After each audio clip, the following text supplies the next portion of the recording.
Vicky, hope you're having an amazing day. Welcome to your Akashic Charm reading, winter edition. Just want to say this right out the gate. So, it took a lot more to make this than I thought it would. So, there's that. With that being said, so you are the first one to experience this, well, besides myself, of course, because I had to test it. And with that being said, um, just so you know, I'm going to be referring to my notes quite a bit because there was a lot of really, um, let me say, how do I want to say this? So after doing so many of the um, fall, autumn themed ones, I got used to those symbols and things, and so like I didn't need my notes anymore, but these are all new. So freshly channeled and all that good stuff, which means that I will be referring to my notes quite a bit. So I just wanted to let you know that. Um, like anything, take what resonates, leave the rest, and leave some space for that to ebb and flow as you move through life, as you navigate, as you um, deepen, as you connect more into your soul consciousness, all of that. Um, so there's that. With a lot of my work, I tend, and it's already happening, I yawn quite a bit. Um, Sorry, I just realized one thing that I needed to do intentionally real quick. But I yawn, sneeze, cough, burp, hiccup, different things like that. It's all energy movement, and if you find yourself doing the same, you are also moving that energy. Yes, of course, we can do those things periodically throughout the day anyway, but when it's during a session, it's more often than not about that. Um, there are, how many did I come up with? Between 15 to 17 or so different symbols that you can land on. Each one has two spaces. So like there are two bells, there are two winter hats, there are two coats, things like that.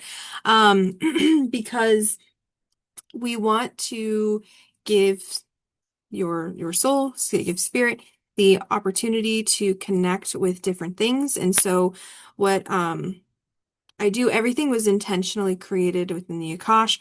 And so even as far as like the placement of things goes, it's all guided.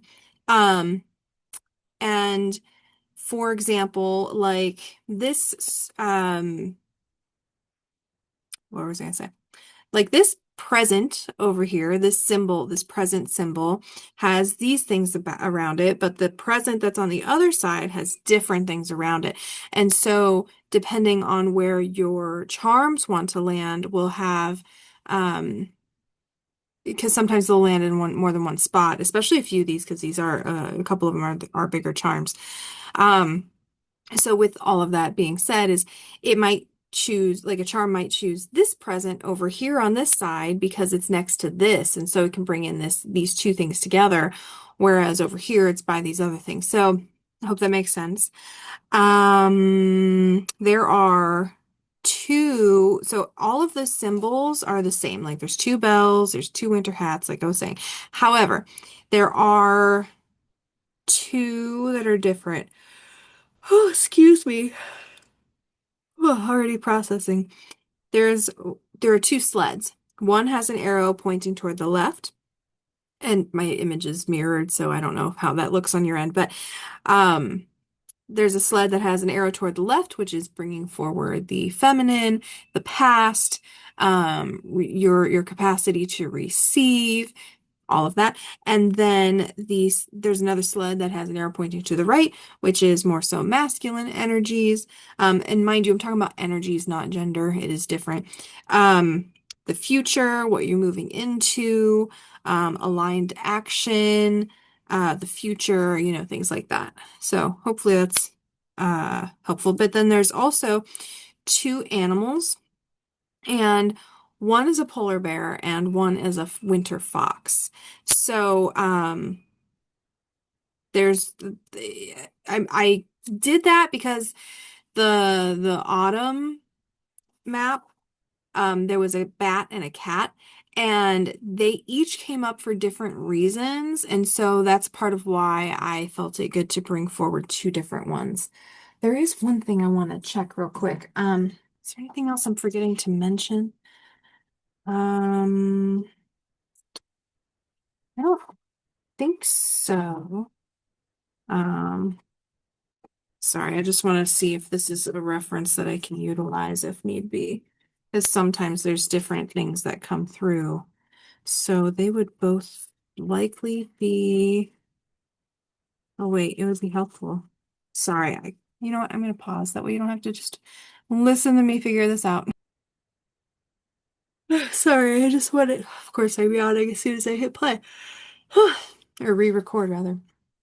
I was just looking to see if I had something just in case I needed it for your session. I found one, but not two. So we shall see. So there are 9 charms. My intention with that at the end of the last year was because it was a 9 year.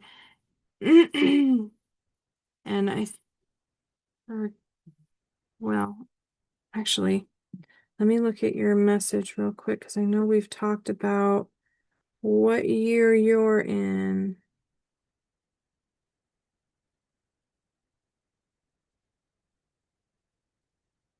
Okay.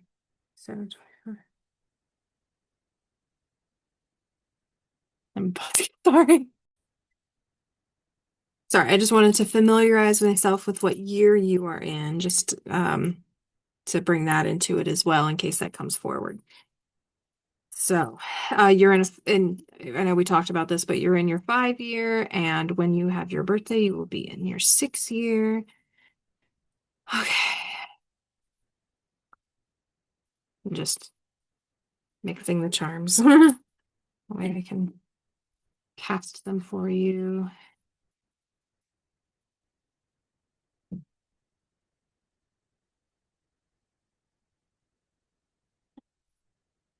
Vicki, Taylor. Oop, I accidentally dropped one, but that's where that's gonna live then. Alrighty. 4, 5, 6, 7. Okay, just wanted to make sure that they all landed on there. Okay. First things first, I need to take a picture of it. And yeah, you'll be able to tell I definitely free-handed my snowflake. After I drew it, I wanted to redo it, but I was like, no, it's done. It's already done. Let's flip your picture around. Okay, great. Could have done this later, sorry. Oops. Okay, cool beans. So let's see. And the charms are on a selenite plate when they're not in use. Okay. I am being guided to start with the key. Okay, so the key charm. Hang on, let me put a little thing there. Okay.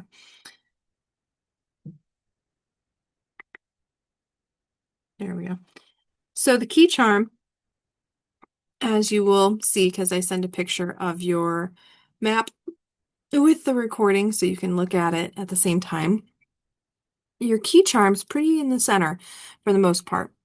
It is in 3 spaces. So the key is representative of unlocking opportunities and gifts. Um, this seems to be consistent with the previous one, the visual that I'm receiving. It's a door with the key in the keyhole, ready for you to turn, or ready for you to open it up, ready to go. Um, if there's blocks here, if it feels like there's blocks here, it's likely a mental thing or a belief or something that is going on internally for you. It's not the actual opportunity itself.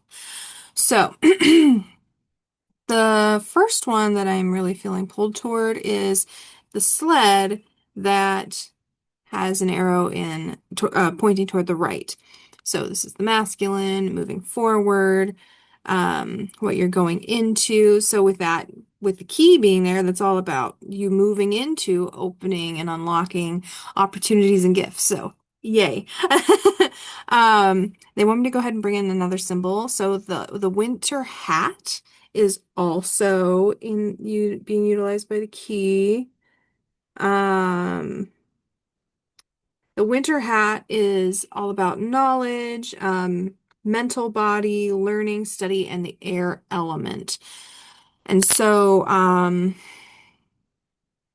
we're relating your gifts, your opportunities to knowledge, to learning, to I'm hearing balance within the mental body, and study. So I don't know if you are intending to learn anything or take any courses or anything like that, but it is, let me say it this way, your opportunities and gifts are relative, connected to that opportunity of, be it something about study, something about knowledge, something within that balance of your mental body and learning. And so this could refer to classes and things that you've already taken, knowledge that you've already absorbed, but aren't utilizing, aren't applying. And so know that it could be that there are things for you to learn, to study, to embrace in that way.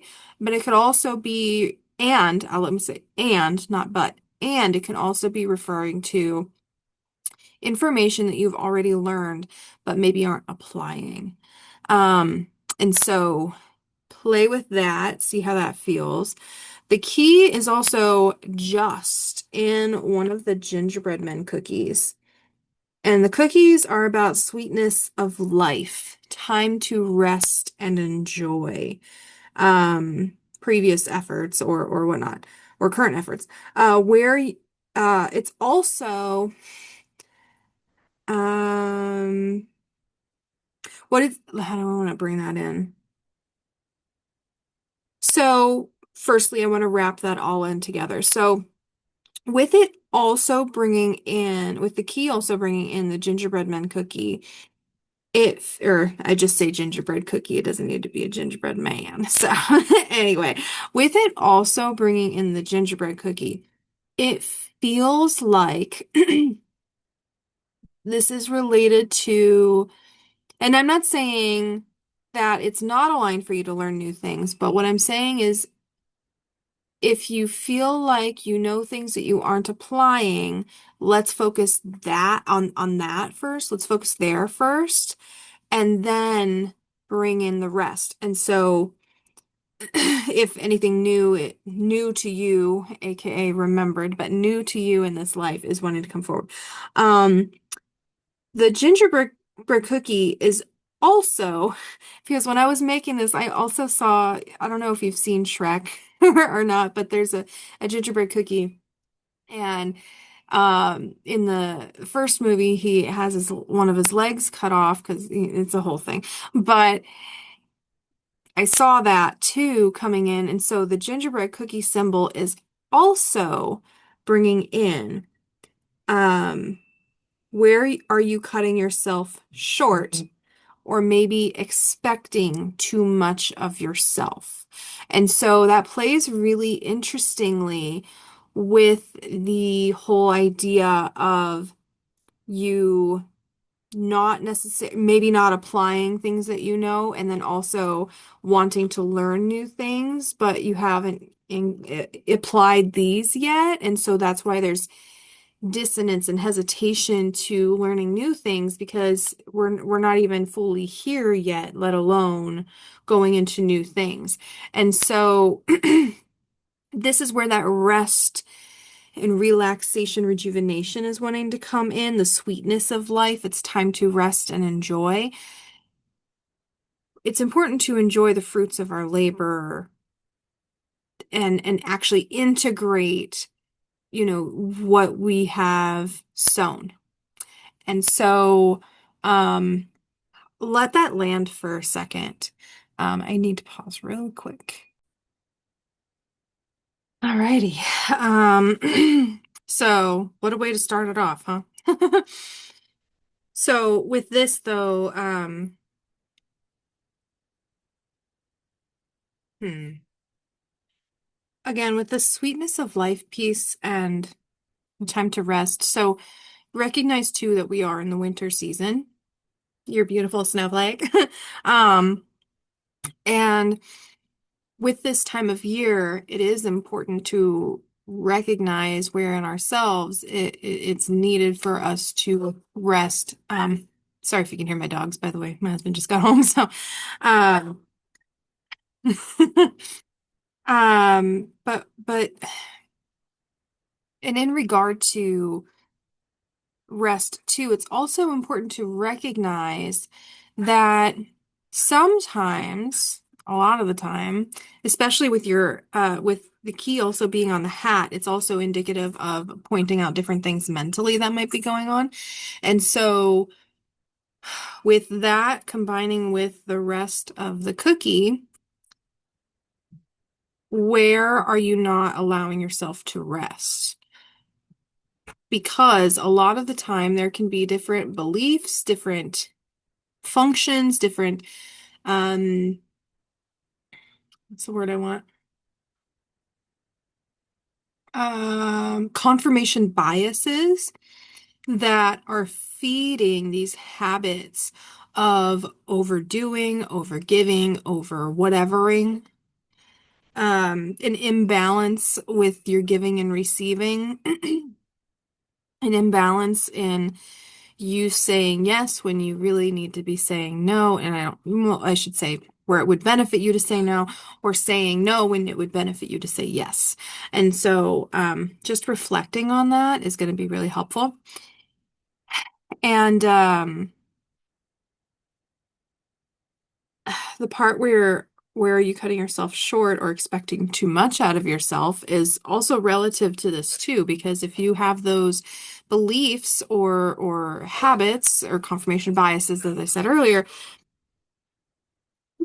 then it's feeding those habits, it's feeding those ways of being, which is in ways connected to expecting too much out of yourself. So yeah, just really see where these things are happening and where that's coming forward. I just heard that there might be more that comes out of that, but we're going to go ahead and move on to the next charm. So it's right next to the key is the beautiful baby deer. Um, and it's in two. So the baby deer is representative of innocence, gentleness, new at this thing, like a newbie, uh, introspection, so going inward. There's also this element of deer caught in the headlights. So like a fawn, or like the fight, flight, freeze fawn. So getting into your sympathetic nervous system, the protection self, things like that. And being in that space instead of parasympathetic, when we are in the fight, flight, freeze, fawn for too long, that's a huge, I mean, it's indicative of stress, but it's a huge stressor to the body as a whole. And so with the deer being in your winter hat, it's also pointing to that mentality, or connecting that fear, fight, flight, freeze, fawn into your mentality as well. And so what I'm being guided toward here with this is that, again, it's really beneficial for you to unlock your connection with rest, relaxation, rejuvenation, with the sweetness of life to help balance all of this out. Because you do have this innocence and different things that are coming in with the deer too. And so what this is leading me to connect with your winter hat is that some of these things, some of the things that you know but maybe aren't applying yet, are fresher to you. They are somewhat newer concepts, and that's a part of why it can be difficult to apply them. But there's also, hang on, they're pointing toward the other symbol. What did I write for that? Oh, okay. I see why they told me now. So the deer is also in the snowflake symbol. Yes, the whole map is a snowflake, but there's also a snowflake symbol because, of course. So the snowflake symbol is bringing in your uniqueness. It's one of a kind, your soul connection, soul contracts and blueprints remembered. And so that's really powerful here because again, it's connecting into that newness. So it's a very much a newer thing for you to be connecting in with the different things that are coming forward. And it's important for you to know that this is remembered information. And so what that means is this isn't your first time, first lifetime where you're integrating this information, where you're connecting with this, where you're activating these soul blueprints, where you're connecting into your soul in the way that you are. It's not the first time. And because it's not the first time, it's a remembrance. It's not like it's a wholly newly learned skill because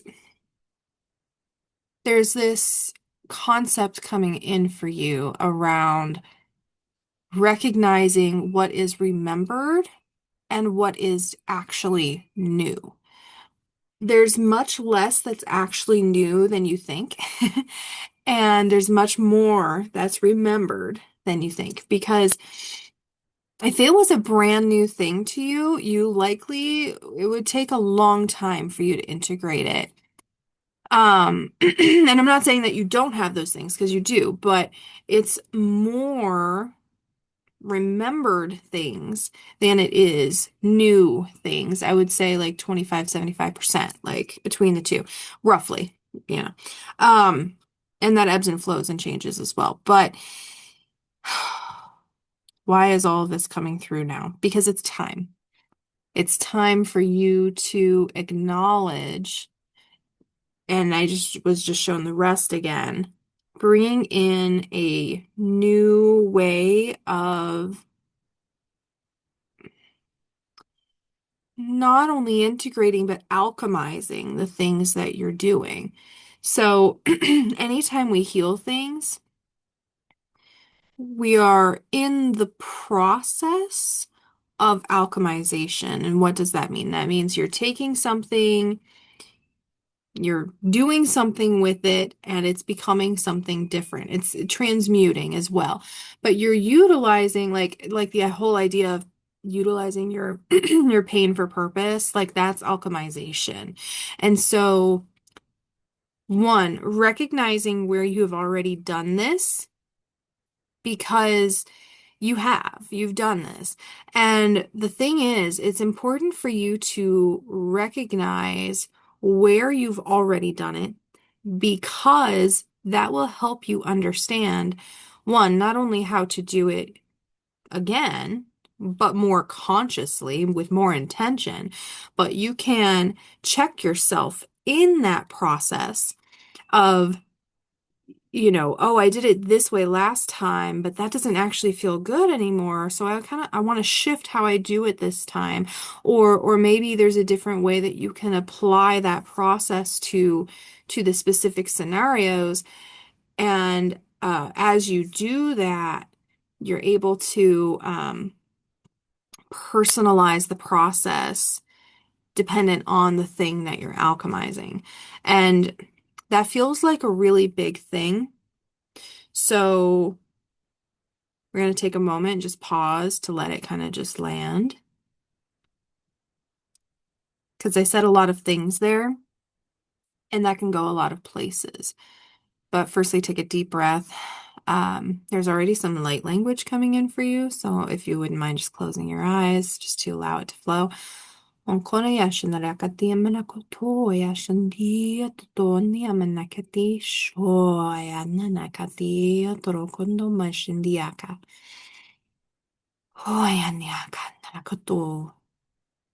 can tell your mental body and yourself, if this feels good, that you are safe. You are safe. Your mental body is safe. All of the internal parts of you are safe. You are safe to reevaluate processes. Onkono shindia manakata. You are safe to alchemize. Oh, shindia maniakandoto lea shindiki ninakata nanakata. You are safe to shift.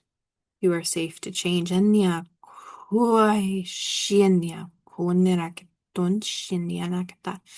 Kitiana kondoi shindira kato shambonakata nakati. Deep breath. Oh, shinya katana. Takon shinya nakati. Another deep breath. I just heard shake it out. So if it feels good to shake parts of your body or something, just go ahead and do that. It's moving energy. It's kicking stuff out that's no longer aligned with you.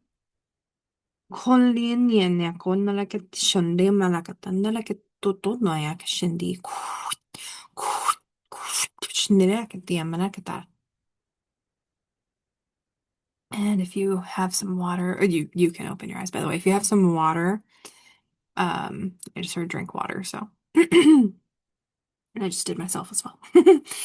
So big stuff already. So they want, I'm feeling like your mental body wants me to talk about soul contracts and blueprints remembered. So we talked about the remembered piece. Is there anything else to say about that?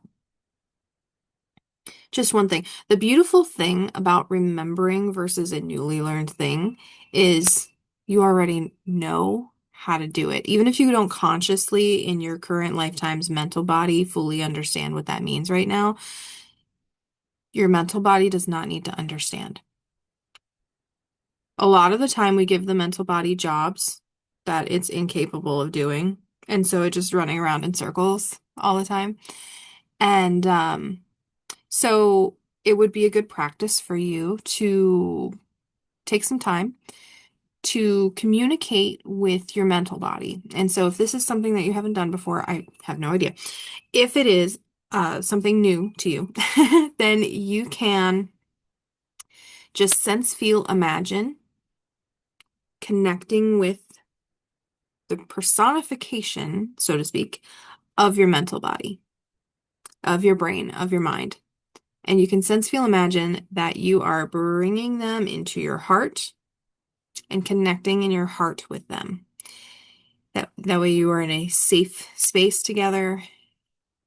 Your mental body may have resistance to this, but just keep telling them that they are safe. Meet them with love because all of their stuff is coming from protection. It's coming from love, and they just don't know better because they're not fully caught up to where you are in your now space. They're coming from some outdated perspectives, some outdated confirmation biases, just different things like that that are impacting. So when you're doing this, firstly, just kind of have your own natural conversation with them coming from love.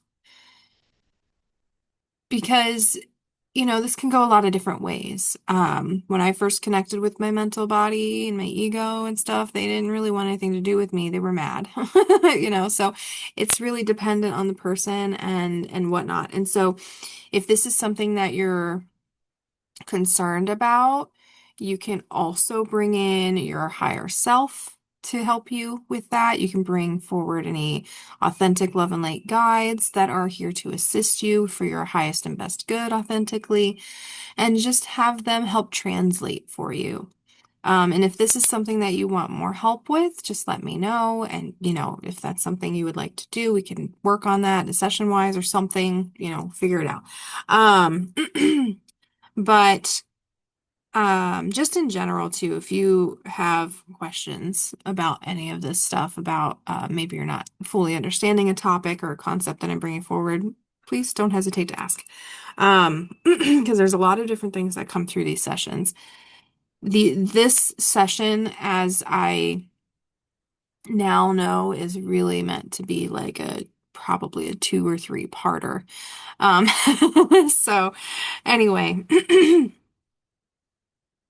the soul contracts and blueprints, what that's referring to, I mean, they are different things. So the blueprints are, you can think of them as like grids, like grid lines. You know how the earth has different grid lines and things like that.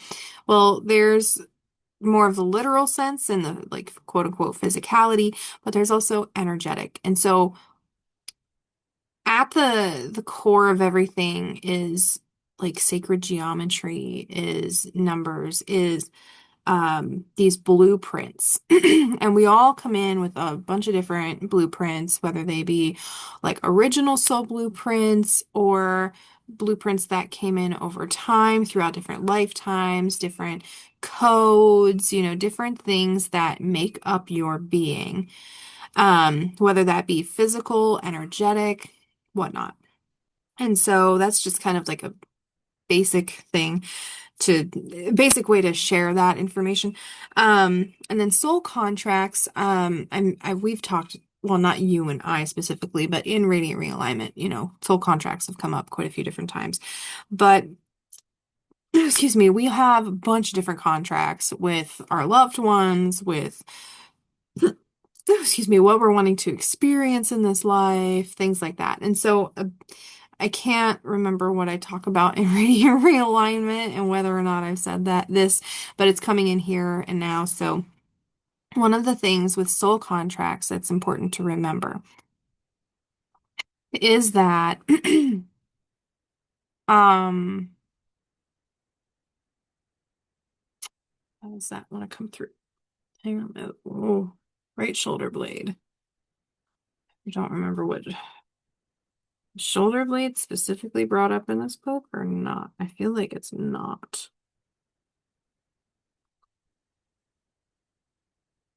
Sorry, my shoulder blade gave me a little nudge, so I'm just trying to see what it's all about.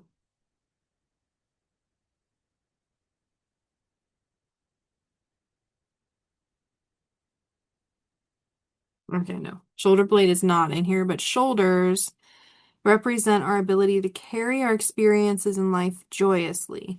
We make life a burden by our attitude. Okay. Um, shoulder blade, is that could be a joint. So let's look and see what joint says. Just for shits and giggles here.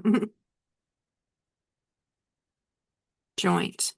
Represent changes in direction in life and the ease of these movements. I can see that. Okay. So that makes a lot of sense with bringing up soul contracts. I mean, they're kind of some big stuff. So when we are making these soul contracts, we are wanting a particular outcome. And that is more often than not what we're signing up for. The thing is we have a lot of free will. And so what happens in between to get to that outcome fully depends on the life and the people involved, the souls involved, all of that. And so, sometimes that in between can be a little bit more than we bargained for. The soul has this, this grandiose idea of all of the things that we're capable of. And I'm not saying they're unrealistic because we are capable of amazing things. And sometimes it's just like, yeah, let's go for it. Let's do it. And it's a lot harder than just, yeah, let's go for it. Let's do it. So, like I know I've had many lifetimes, late regressions. I've done regressions on myself with other people, etc., where we, even though we signed up for the outcome, get angry about the in between because it was so not what we thought it would be, so not what we expected, different things like that. And then different dissonances can happen between the being and the soul. This is something that I personally experienced, and so I'm just going to share this in case it ends up resonating with you at all. I'm not saying that this is anything that is happening for you, but it's an example of the dissonance. So, um, this has happened in many of my lifetimes, and I have not heard of anyone else experiencing this. I'm not saying that it hasn't happened, but I'm just saying that this is a more so unique thing. So, which is great because we are in the snowflake after all.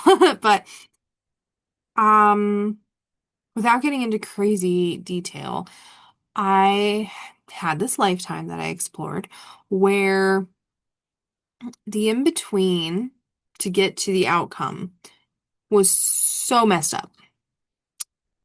It was so messed up that I didn't want to take responsibility for what happened. And while no, I was not the one that necessarily quote unquote made the things happen, I still signed up for it. The thing is that lifetime that I was living, again, did not want to accept that. It did not want to accept responsibility. So what it did instead was it severed I in this lifetime severed my connection with my soul because I had grown so distrustful of it. That does not mean that I was no longer connected to my soul. I want to say that very clearly because I was still connected. There's nothing that I can personally do to separate from my soul. However, what I did was sever the divine intelligence connection, I guess is a way to say it, because I would bypass my soul and go to my oversoul, which would really confuse a lot of things in this life for me because I would want to connect intentionally to my soul, which would have very specific information for me in this lifetime. However, that's not the information I would get. The information I would get was coming from my oversoul, which is dealing with a lot of different lifetimes. And so I would get information about a lifetime as a crystal. I would get information about a lifetime as a different animal, other timelines that I'm leading, like just so much information that it was overwhelming, and I had a really difficult time doing my own work because of that. And I would just get really confused and overwhelmed, and it was just a mess, honestly. So that's healed now. Once I realized all of that was going on, it was a very quick turnaround, actually. But in the experience, I saw thousands of lifetimes that I've lived where all of them had the same experience of separating from the soul just because of starting from that one. So it was just really powerful. And what I'm sharing this for is to show you just, how important it is for us to actually take responsibility for our lifetime. Because once I connected with that lifetime and helped them to understand that, hey, buddy, sorry to be the bearer of the news here, but you are the one that agreed to this. I know it wasn't what you expected, and I'm sending you all of the love. And you are still the one that is responsible for this. I'm not saying that it's important that you are to blame yourself or it's your fault or anything like that. No, we're transmuting and transcending above that, not with bypassing, but with, connecting and integrating to the information and then ascending through it. But what I'm saying is it's important to take responsibility for one's own part of their experience. Because when we don't, we stay in victimhood, which just continues the cycle forever and ever. And then you've got victim stamped on your forehead, and everyone's going to treat you like one, which means you're going to get a lot of shit. And life is always going to be happening to you rather than through and for you. And that's what we really want. We want to be connected to life in such a beautiful way that we understand that everything that's happening is for us and our best and highest good. And as we navigate that, as we have that mentality, It's going to create shift. It's going to impact how we connect to everything. And when we are living life from that space, we are free. And this is the year that you're in. It's all about freedom. It's about what is it? Travel, um, change, freedom, adventure, versatility, and travel. And I also have another paper I would like to look at and just see what it says about the 5 year. Energetic, adventurous, freedom-loving, versatile, adaptable, curious, sensual, quick thinking, and open-minded. I mean, yeah, all of that. So, very powerful so far. So they want me to move on to the next charm, which is the star. It's a North Star specifically. Um, the North Star charm is bringing in your guiding light, your path unfolding, um, light guiding the way home. So beautiful. And of course, it's in that one, the one that I don't have information about right now. Um, Let me just bring this up real quick. Oops.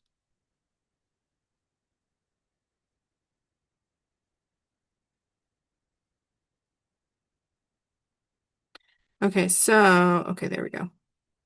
Oh, perfect. That makes a lot of sense. Okay, so I just wanted a couple of like keywords to understand about what was connecting with you here. So the star, your guiding light. Um, your star, are you in? I'll bring it up, but it's not in that very deep. So it's in two, maybe three. We'll see where this leads, but I'll talk about the first two first. So your guiding light is in the snowflake, your uniqueness, tapping into your one of a kindness, your soul connection, soul contracts, remembered in blueprints. Um, so your guiding light is in this space. It's in your uniqueness. And this is so aligned with what I've been talking about to so many different people over the last year. But especially the last few months. So when you think about how we're all unique, right? You know, we all have different things that we're bringing in. Even if you can relate so heavily to someone, there's still going to be differences because you have your own unique things, and so do they. Like you and 100 other people can experience the same exact thing, and you're all going to have a different visual, different perspective of that experience. And so with the snow or the North Star, your guiding light being in this space, it's just bringing forward how important it is for you to embrace what makes you you. Not only embracing it, but knowing what makes you you. And so they just showed me the winter hat again and how it's connecting into unlocking your magic here. So this introspection period with the deer, with, you know, being connected into your hat, connected into the snowflake, which is connecting into the North Star that's in the same snowflake. What's really important for you, especially during this time, this winter season, is introspection, is learning who you are, learning what is actually aligned for you, what actually feels good, and doing so in an adventurous way, being open to some spontaneity is what I just heard. So, there's that.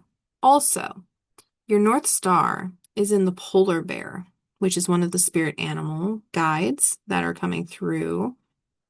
So the polar bear, what I channeled information wise is master of the Arctic, made to withstand cold, resistance to warmth and growth, strong, powerful, stoic protector.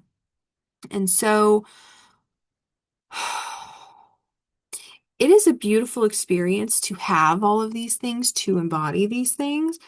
And sometimes, especially the resistance to warmth and growth piece, it's like there's armor. So the polar bear is here to help you in transitioning how you connect with your protector self.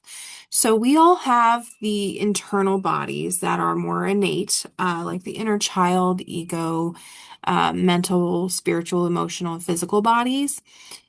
And then there's some other ones too that are more innate.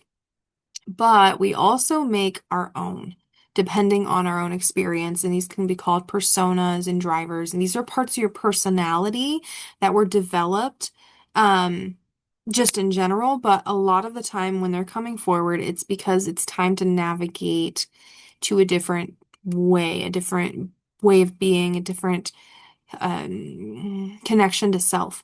And so what I'm seeing coming forward over here on the side of me is this protector aspect of you that is wearing a lot of armor. Um, and the thing is the polar bear, spirit animal. I don't know if you connect with them ever before or not, but they are here to help you because they can embody that for you. You do not need to have a part of your personality to be so deeply entrenched in that way of being that it keeps you from accessing yourself. And so what the polar bear wants to connect with you to help you with is to help you to shed some of that armor. You know, we're still for about another month or so in the year of the snake. The Chinese New Year is until I think February 17th, I want to say. Um, and so we are in the final shedding here. And actually, my friend just told me this today, that she learned from her mentor, um, because her mentor actually looked into how a snake sheds its skin. And the last thing that the snake sheds is around its eyes, which is indicative of not seeing the full picture as we're doing this shedding piece. Because everything else is shed, but we're still working on this part here, what we actually allow ourselves to see. And so the polar bear is here to help you in that navigation, help you in this final shedding to be able to access yourself more clearly, more efficiently, without some of those protector beings that are just so like standing in the way. Like there's at least three main ones that I'm seeing right now. There's some other ones that are in the background, but there's three main ones that I'm seeing that are kind of calling the shots. And so we're going to call in the beautiful polar bear spirit animal to assist you and your protector beings in feeling more safe to shift, to change, to allow the beautiful information that you've remembered to integrate so that you can apply it. And so, and a lot of this I'm seeing is very connected into your mental body. And so, sorry, I'm just feeling like I need to. Um, Arctic wind. Okay. Um, so just take a moment, gently close your eyes, sense, feel, imagine. And if you don't see in your third eye, that's okay. We're just sensing, feeling, imagining. So this can be just your internal knowing. You can feel them. You can maybe taste, smell, hear, whatever senses are coming to you. Just allow that to be what it is. And you don't need to force anything. And so just in your knowing, in your claircognizance, just know that there are these three protector beings coming forward. There's one in the center and then two kind of a little bit diagonally behind them, or behind the first one in the center. And the polar bear is coming forward with you as you are approaching these protector beings. And so the polar bear is going to come up to the one in the center, and the polar bear is actually bowing. It's bowing down in front of your center protector to have them understand in a very gentle way that they are safe, that you are safe. And the polar bear is choosing to go to the center protector because, one, it seems like they're a little bit more in charge. They're kind of the head honcho out of the three. But what the center one does, the rest will follow. Because, like I said, they're more of the leader. And so you could probably think of this as one of your oldest protector beings. And they may even be from other lifetimes as well. It might not just be this lifetime. In fact, I just got confirmation nods on that. So, um, utilizing this polar bear as your guiding star here, the protector beings, especially the one in the center, at first, they need the main one kneels. I'm seeing them getting down on one knee. And they put their hand out, palm up, so the polar bear can sniff the hand. And the protector being is very nervous right now. Like they are putting their hand in front of a polar bear. Polar bears are said to be quite dangerous. And so it's worried that its hand's going to get bitten off.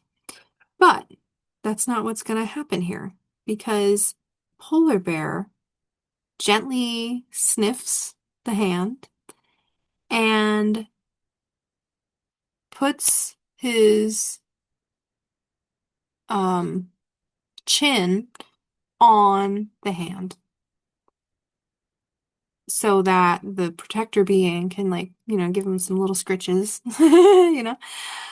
And then the protector being smiles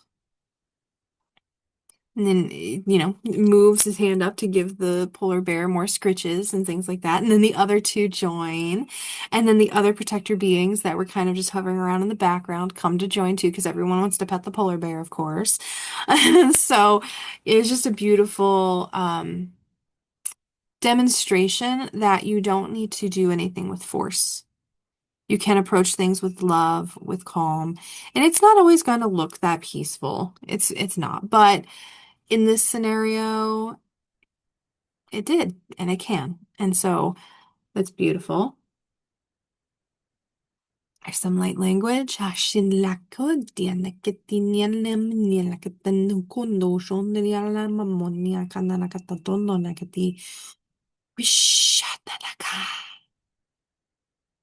you would like to go ahead and open your eyes.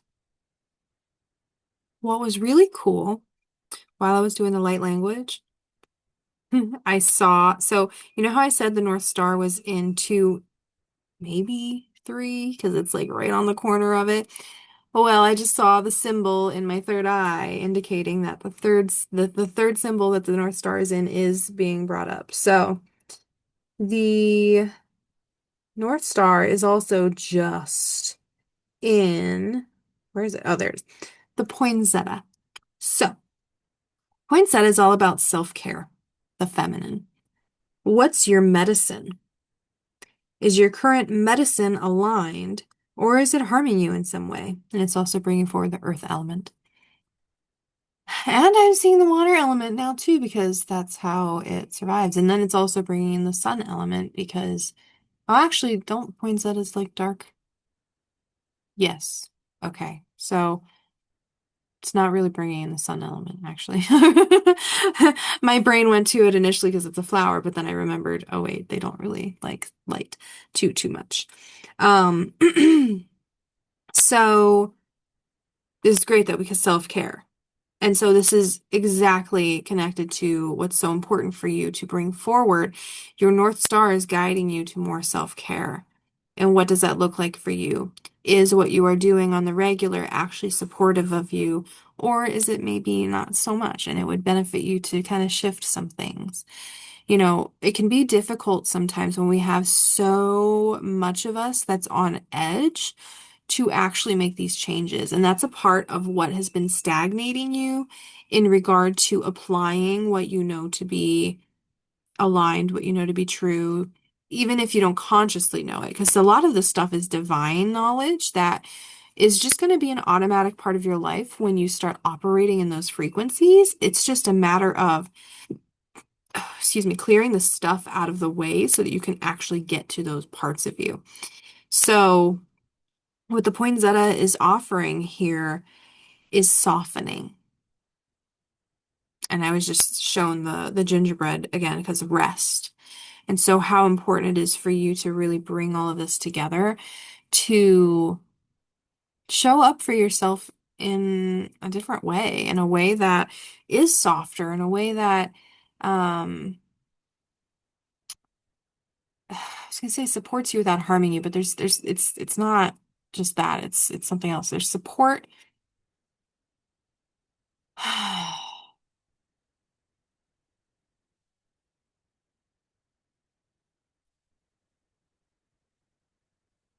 I'm just trying to make sense of what I'm seeing. I guess I'll just say it and then it'll flow. So, support within the darkness, support within the light, support within all of it. And then I just saw your uniqueness again. So, you have unique things that you can connect with that are going to assist you. And I'm seeing crystals. So, I'm not sure how much you utilize crystals, if you do at all. But I feel like we talked about crystals, but I don't remember. But anyway, um,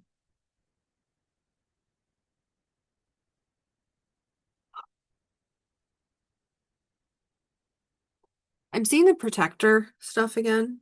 So what I'm being guided to say here is with the polar bear, well, actually, back up. I'll just say it like this. We don't want to necessarily outsource our protection in the sense of thinking that our protection is outside of us because it's going to create a dependency and a weird attachment style that's just not. Oh, I just realized I never sent that to that person. Sorry, squirrel. Anyway, um, so we don't want to outsource our protection. However, sometimes we are too protective of ourselves, and in that we're not allowing ourselves to do things. And so in this scenario, you are not outsourcing your protection. What you are doing is allowing the polar bear to show your protector parts what aligned protection looks like and feels like, and how that can even shift and change, and how whatever protectors you've got going on now, how they are just doing too much. They're just doing too much because what it's doing is it's blocking, well, not blocking, but it's bypassing, it's making it so that you aren't fully integrating everything and having the ability to apply it, if that makes sense. They're impacting your ability to apply what you've learned. Let me say it that way. And we don't, again, we're not blaming, we're not like placing fault. It's not about that. It's about recognizing, oh, hey, I have these outdated systems, these outdated programs of protection that at one point served me. And so it's important to thank them for their service because they did an amazing job.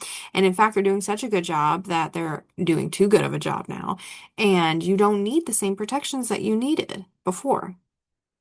So it's about refinement. It's about letting go of some of that armor that is no longer necessary. It's like you're wearing heavy armor when you need to be wearing light armor because you're in a different phase. It's like I don't know if you I don't know if you ever heard of D&D Dungeons and Dragons or any video games where there's like heavy armor, light armor, things like that.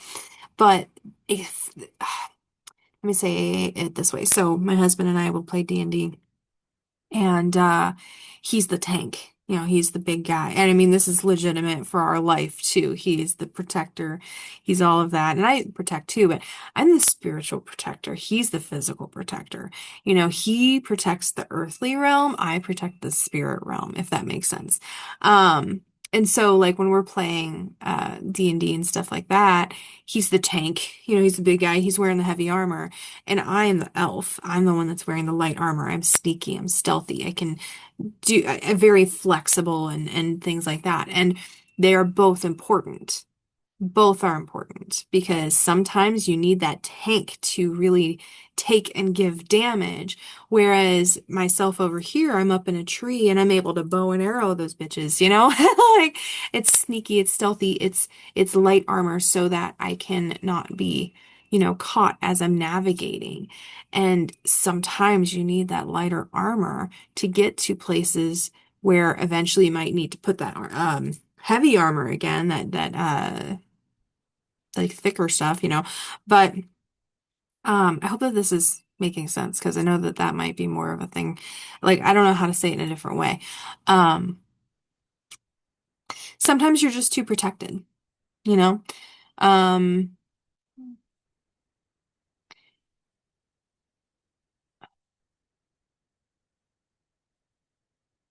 so okay, here's another way to say it. Sometimes it's important to lighten the load so that you can actually traverse where it is that you're going. Like, could you imagine wearing heavy armor, like a knight's heavy armor in the desert?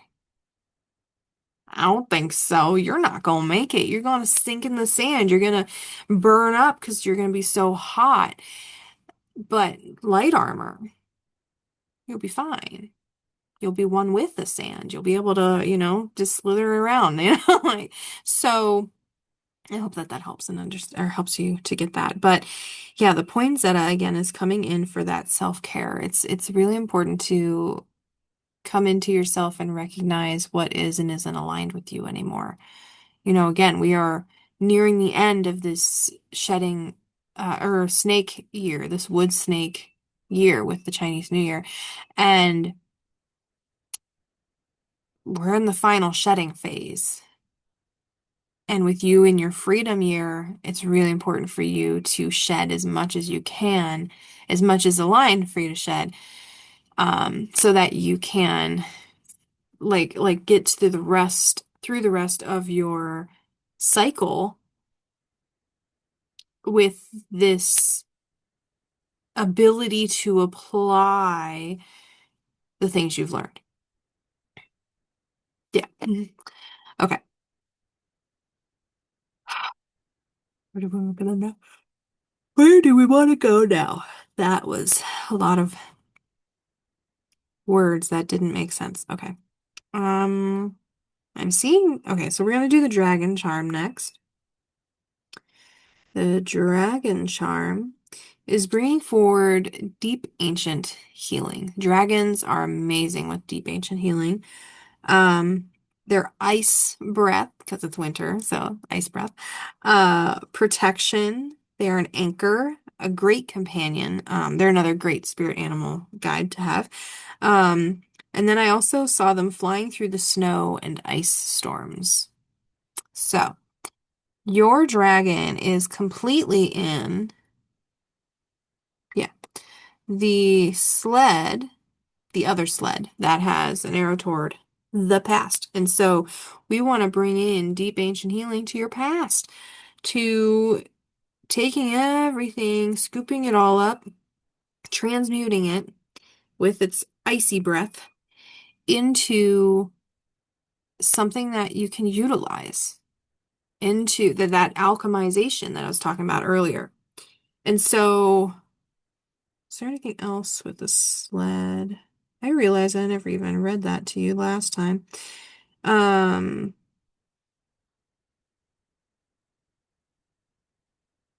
it's movement, future, fun, laughter, flying down that hill.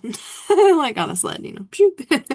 Um, because I also have the song in my head. I don't know if you've ever heard of it or not. It is a bit of an older one, but Susie Snowflake. Here comes Susie Snowflake dressed in her snow white gown.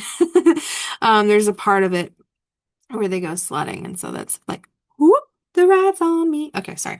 Anyway, I grew up with that song. So, um, bringing the dragon into your sled of the past, sled of the feminine, sled of um, receiving is huge because this is opening up a lot of doors for you, a lot of portals, a lot of connections into your healing. And again, with it being we're finishing up the year of the snake here, there's a lot that's wanting to be purged, but again, in a not overwhelming way, in a gentle way.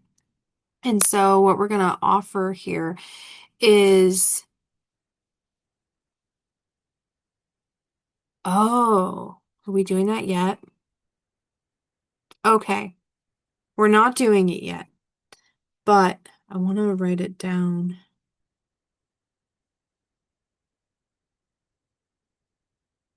so I don't want to forget. Okay, I wrote it down on my notes right there, so hopefully. Actually, here, let me make it a little bit more obvious. Okay, all right. So we're going to leave that where it is for now, and it might come into other things, but there's going to be something that we do toward the end.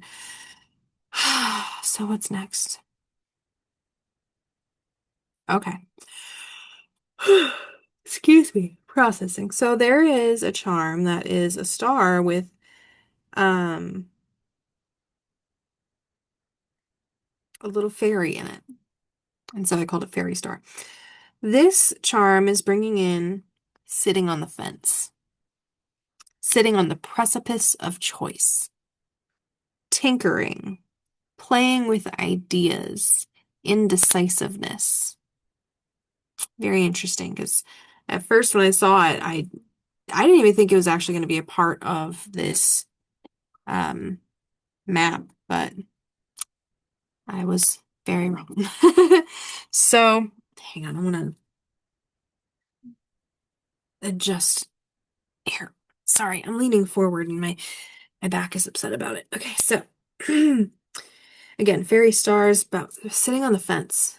So, ironically, it's sitting almost sort of center between two of, oh, actually, no, three. There are three because technically the little hook part on it is in another one.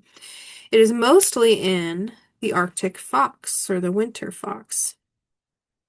And the fox, spirit animal guide, is sly, flying under the radar, mischievous, camouflage, adapts to energy, keeping the peace and changing to keep it that way, a shapeshifter. Very intriguing that you're sitting on the fence with this fox, this flying under the radar type of vibe here. And so they want me to bring in the other main symbol, which is the winter wind. The winter wind is whispers of the ancients, past lives remembered, the air element. The air element is also tied to your mental body, so that's very interesting. Um, so let's put this all together. You're sitting on the fence. You've got the sly fox on one side, and you've got the winter winds of the ancients on the other side. How does all of that come together? What it feels like is there's this evasion energy wanting to come forward, which is indicative of another persona type or driver. Actually, it feels more driver type because it doesn't feel like it's necessarily part of your personality, but it's a driver. And so what that means is that this is something that tends to drive your actions when it's coming from a less than light place. And so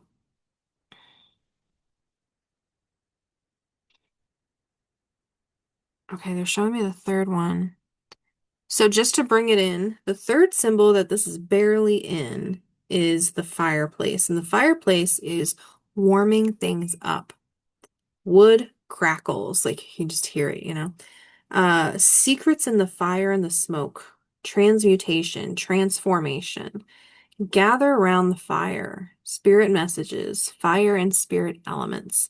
So what's really beautiful here is you're sitting on this fence between the slyness, the mischievousness of the Arctic fox, this desire, this temptation to evade, this driver of evasion, avoidance. But then you've also got the call of the ancients on the other side of that fence.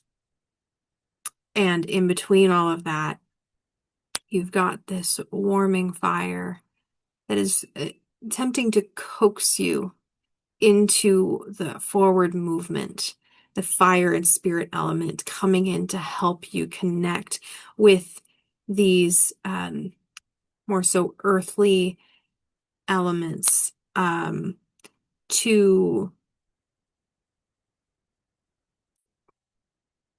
move the needle, so to speak, in the direction of you choosing yourself, which is really beautiful and powerful. Um, and so how is this resonating for you? Because this feels like, firstly, you're not alone at all in any of this. Avoidance is such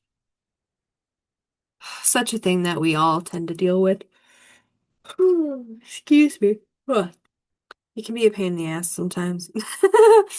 But it's all important. And so, like, there's nothing that's right or wrong. It just is. Oh, excuse me. Processing a lot. And so, what within your life at this time, what within your experience, what within yourself are you feeling resistance around?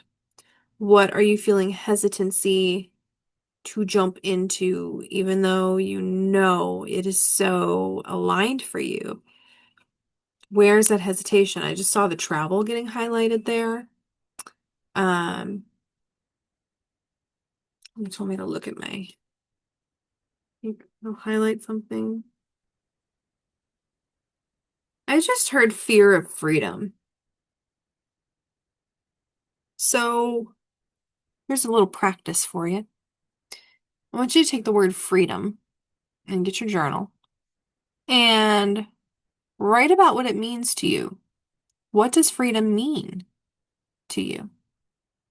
How do you actually feel about freedom? You're going to have your idealized version, and then you're going to have whispers that come in the undercurrents that are maybe more fear-based, that are maybe coming from different stories that you've heard or experienced yourself, that are maybe not so into that freedom.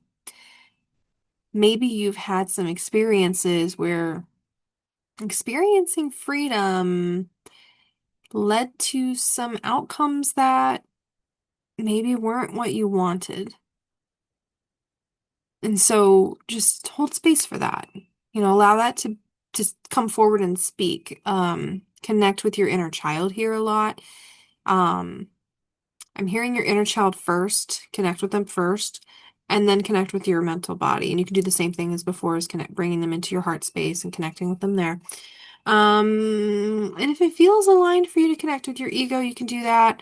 I'm not seeing more your inner child and mental body, but your ego very likely has things to share too. Um, so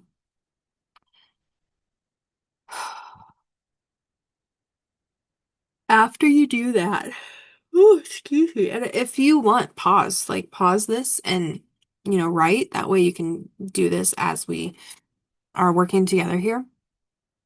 Um, okay, so at this point, I assume that if you paused, you are have unpaused. Um, Now that you've expressed those things and you have some clarity around where you're coming from, where more than just what you thought of you was coming forward. Because if you think about it like freedom, of course, who doesn't want freedom? But there's a lot of things that come with freedom that people don't really always remember. And the thing is even in the things that are beautiful that we ask for or that we manifest, there's other things that come with that that we don't necessarily think of when we're wanting to manifest it. It's like wanting to have an experience, but only wanting to experience the good parts of it or what we would deem to be good parts of it, when there's other stuff that comes with it too. And the thing is life is full of all of it. And so it's really important for us to actually allow ourselves to not only access, but experience all of it. Because if we're blocking ourselves from the totality of experience, then we're just flat out blocking ourselves. We're blocking our growth. We're blocking our whatever, you know? And so even if it isn't something that you necessarily want to experience, it can be really good for you. Like, and I'm not saying that abuse and stuff is good. That's not what I'm saying. I'm saying like, think of it like I'm just seeing this. So, um, the last few, I mean, it's been progressive over the last few years, but the last like 5 or 6 months or so, I have been, and I'm just talking about a personal experience for you to apply it to yourself here. This is just how I'm able to talk because it's my experience, so I know it. So, and this is the whole idea of like the totality of experience, right? So, I have been on this journey of healing, of health, of improving myself, improving my life, all of these things. And I'm not saying that I'm not already great in that, okay? It's you can accept yourself wholly as you are and still want more for yourself. Like you can have all of those things at the same time. There can be many truths all at the same time. And so with that being said, um, health. Well, there's a lot of things that go into health. There's what you're feeding yourself, how you're treating yourself, how you're moving your body, how you're supporting all of, that and so much more. The people you surround yourselves around, the different indulgences, the different entertainments, all of that and more, right? So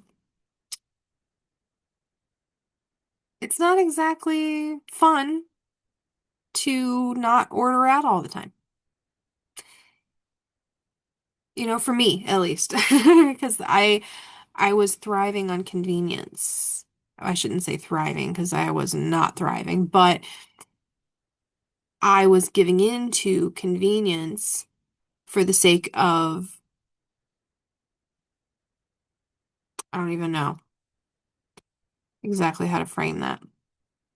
But the point is it's not exactly easy to cook the majority of your meals. It's not exactly easy to choose the vegetable over the candy, you know?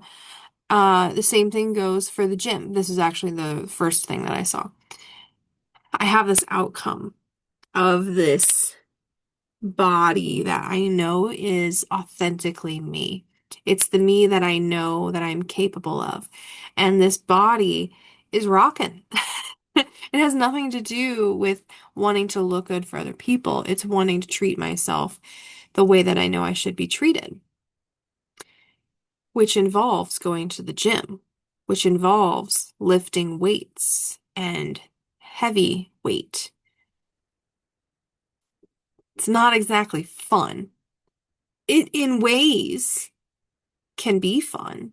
And in fact, I'm at a spot now where, even though it's painful, I still enjoy it because I know that it's good for me. It's a pain that is actually good for me. It's good for my body because doing it in a safe way, always a safe way, things like that, not pushing too hard, all of that.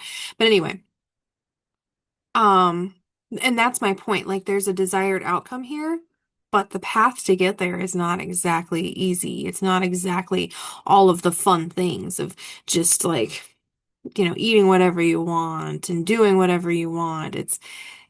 there's discipline.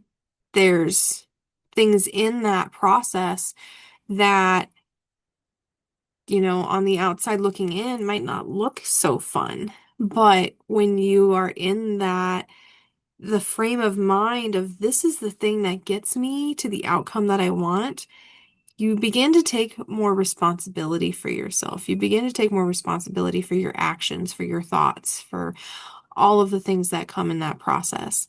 And so this was just coming through to be an example of, sometimes it's not the most fun thing that we choose, but it gets us where we're wanting to go. And so as you're sitting on that fence, wanting to be that sly fox that slithers around, having that light armor on that is too light for where you're wanting to go, the winter winds require that you wear a coat. And that sly fox, it has its fur, but there are limits. And if the fox put on its coat and took more responsibility for its action, maybe if it went to the fireplace that's right there to warm up, the winter winds wouldn't be so cold. So, anyway, um, the winter winds here are also bringing in past lives remembered. And so, with the sitting on the fence here, peace is indicative of some of the let me say it this way. Some of the past lives, quote unquote, past lives, um, you're connecting in with some of the stuff, some of the habits, the patterns, the reflections, but you aren't fully understanding them because of that sitting on the fence piece, because of the not jumping in fully into the picture. So, what does all of that mean? The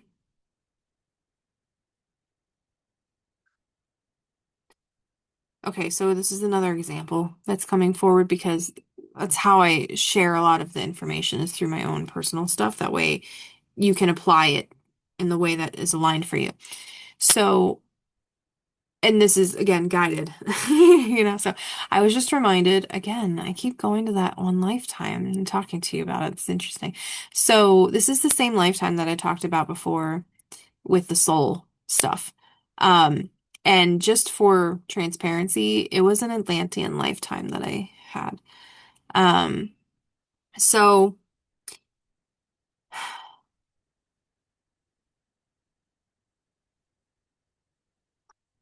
when I first started to connect into this lifetime, I had a lot of resistance. What I saw anytime that I would try to connect with it is this huge, like electrified metal ball with chains all around it. And anytime I went to touch it, it would zap me. No touchy is what it was saying, but I clearly needed to.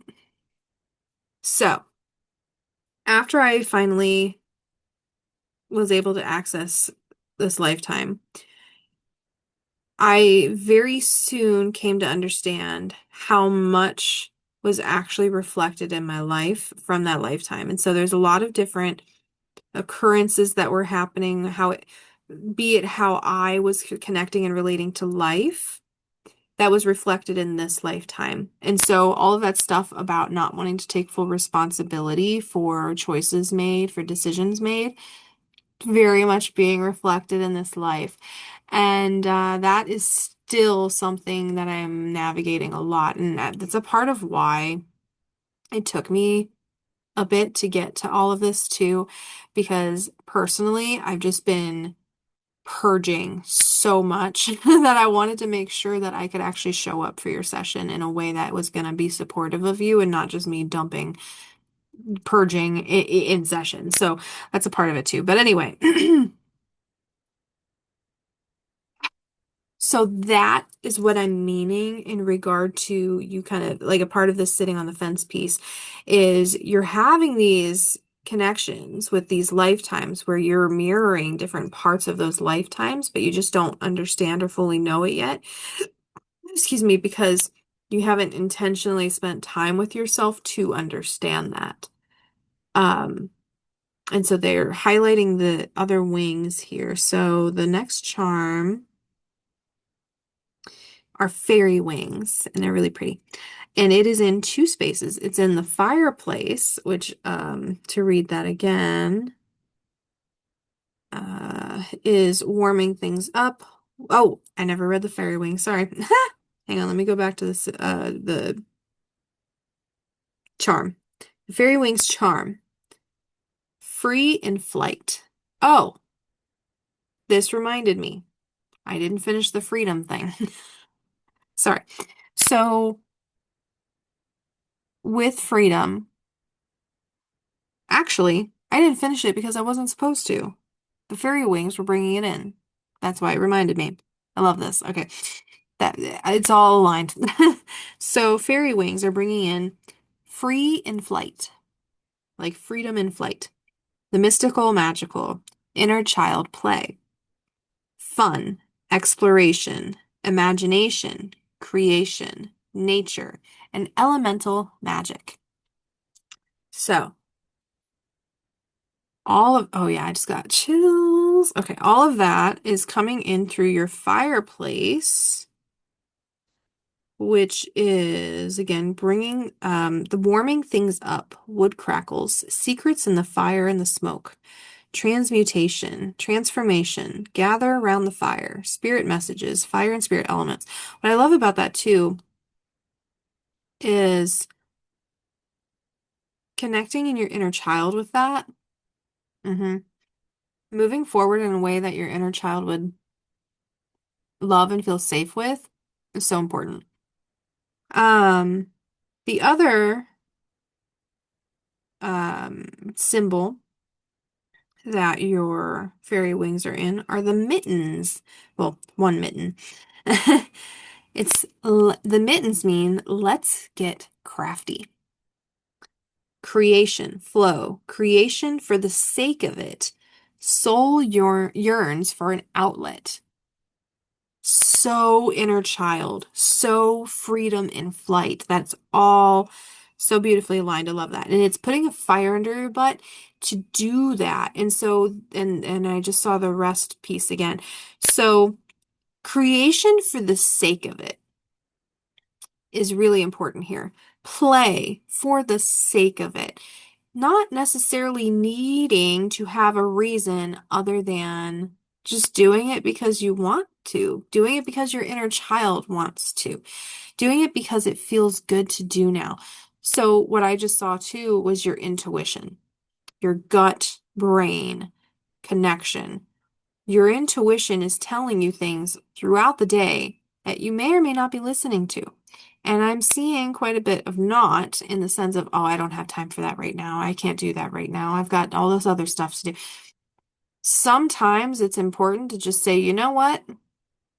That other stuff can wait. It's really important for me to do this for me and my inner child right now. And of course, there are obligations, there are responsibilities, things like that. And it's important to have a beautiful mix of all of that because life without play is all work and that's lame.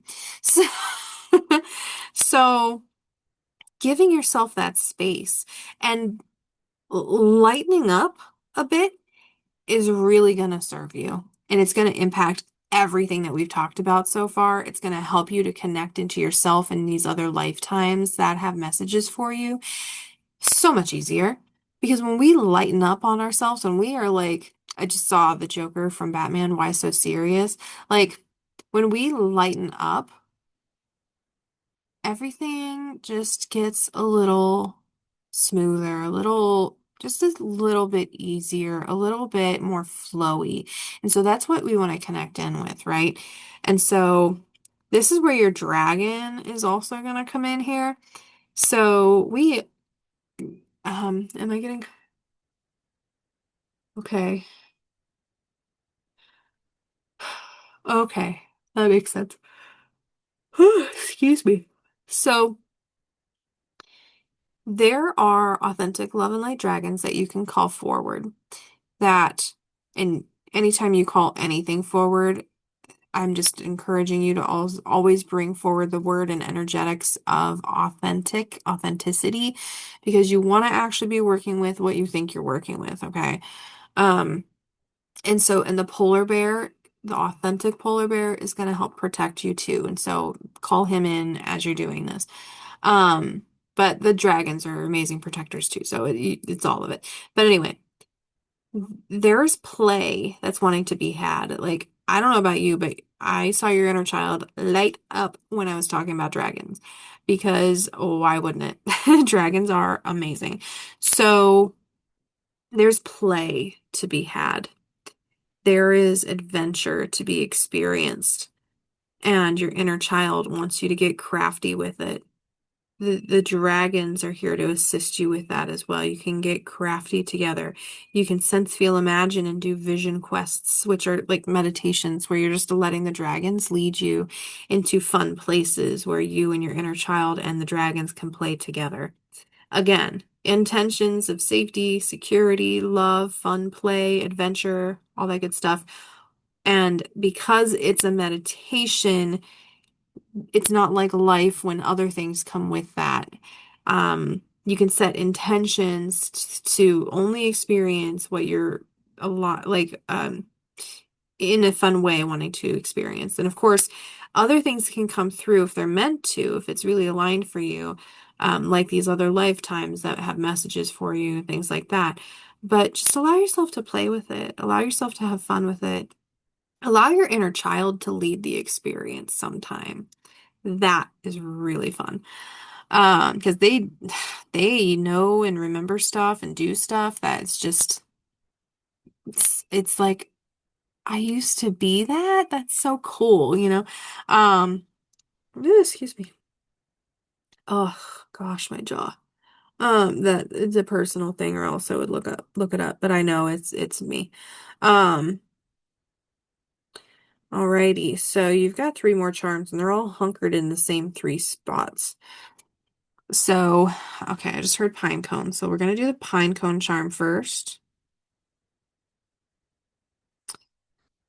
The pine cone charm is all about, so pine cones, when you think about it, in this season that we're in, pine cones that are on the ground decaying. The cycle, the circle of life, seeds being planted, nourishment. So when you think about it, it's not exactly the most enjoyable or maybe pleasant to think about part of life, but the decaying process is important too. And we can apply this internally to parts of us that are decaying, that it's time to shovel out. I'm literally seeing shoveling like manure and getting it out, shoveling and getting it out. Um, and so the pine cone is squarely on the snowman, which is it's so funny. Play, fun, whimsy, inner child, and the water element. So, this is very indicative of there is a lot of stuff that's rotting in your inner child's experience, and it's time to get it out. Not only that, but the water element is bringing in connection to your emotions, your emotional landscape, things that and I just saw the fox, so things that you might be trying to avoid. Emotions you might be trying to avoid, different stories that are attached to your emotions that you might be trying to avoid, all important to look at. And what I mean by that, because it feels like I need to share something for your mental body here. When we have an emotion, and just for the sake of really explaining here, when we're young, when we're very young, when we have an emotion, what tends to happen is before the age of like 7 or so, we don't really have a prefrontal cortex, which means we have no critical thinking, which means that we are just a sponge absorbing everything around us. We're not questioning anything. Whatever your reality is creating your subconscious, okay? And that can be really messed up because there's a lot of things that are projected onto kids that they just aren't and they don't understand. And so this is where we get a lot of our belief systems, whether or not they support you. in ways that you want to be supported, all of that. And so there's a lot of this decaying. And what I'm seeing is that there's a lot of these belief systems that are no longer aligned with you that are decaying, and it is time to get them out because they are rotting and creating toxicity. And so, and this I'm seeing a lot of in your gut. So I don't know if you experience any digestion issues or any like feminine flow issues. Like I don't know your age. So like and it doesn't even matter if you are still having your period or not. Like you are, still having the cycle. It's just showing up in a different way. Um, so because you still have the hormones, you still have the monthly cycle. It's just different now. It just, because, you've gone through whatever it is that you've gone through. And it can be impacting that too. And so in any of your flow, like any of your organs, your flow of excrement, but it's more than that. It's your flow of the blood. It's the flow of how your organs and body is connecting and interacting with each other. It's your gut and your brain communication. It's your body subconscious and your mind subconscious and how they are interacting.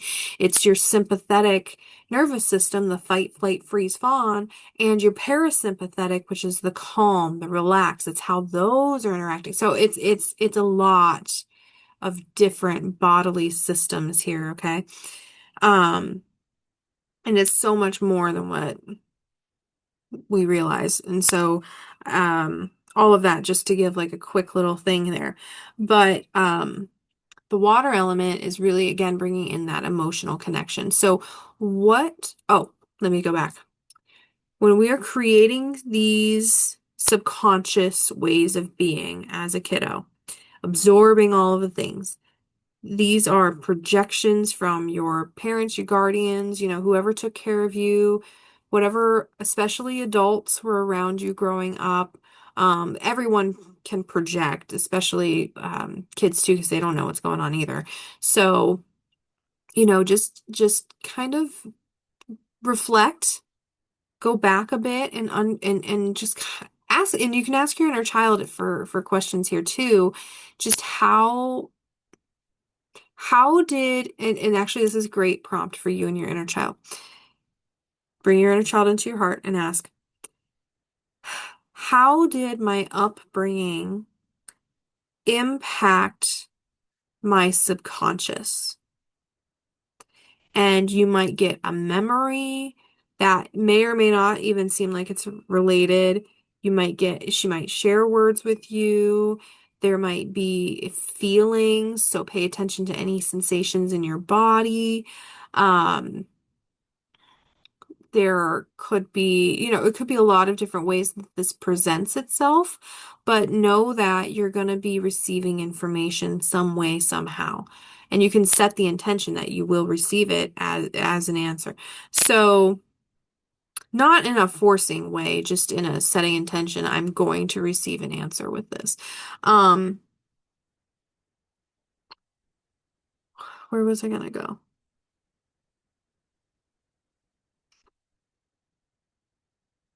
Right. Okay. So, be open to receive however it is that comes through. No expectations, okay? Other than receiving an answer, like you're not dictating an outcome with that. You are just saying, hey, I'm going to experience an answer here.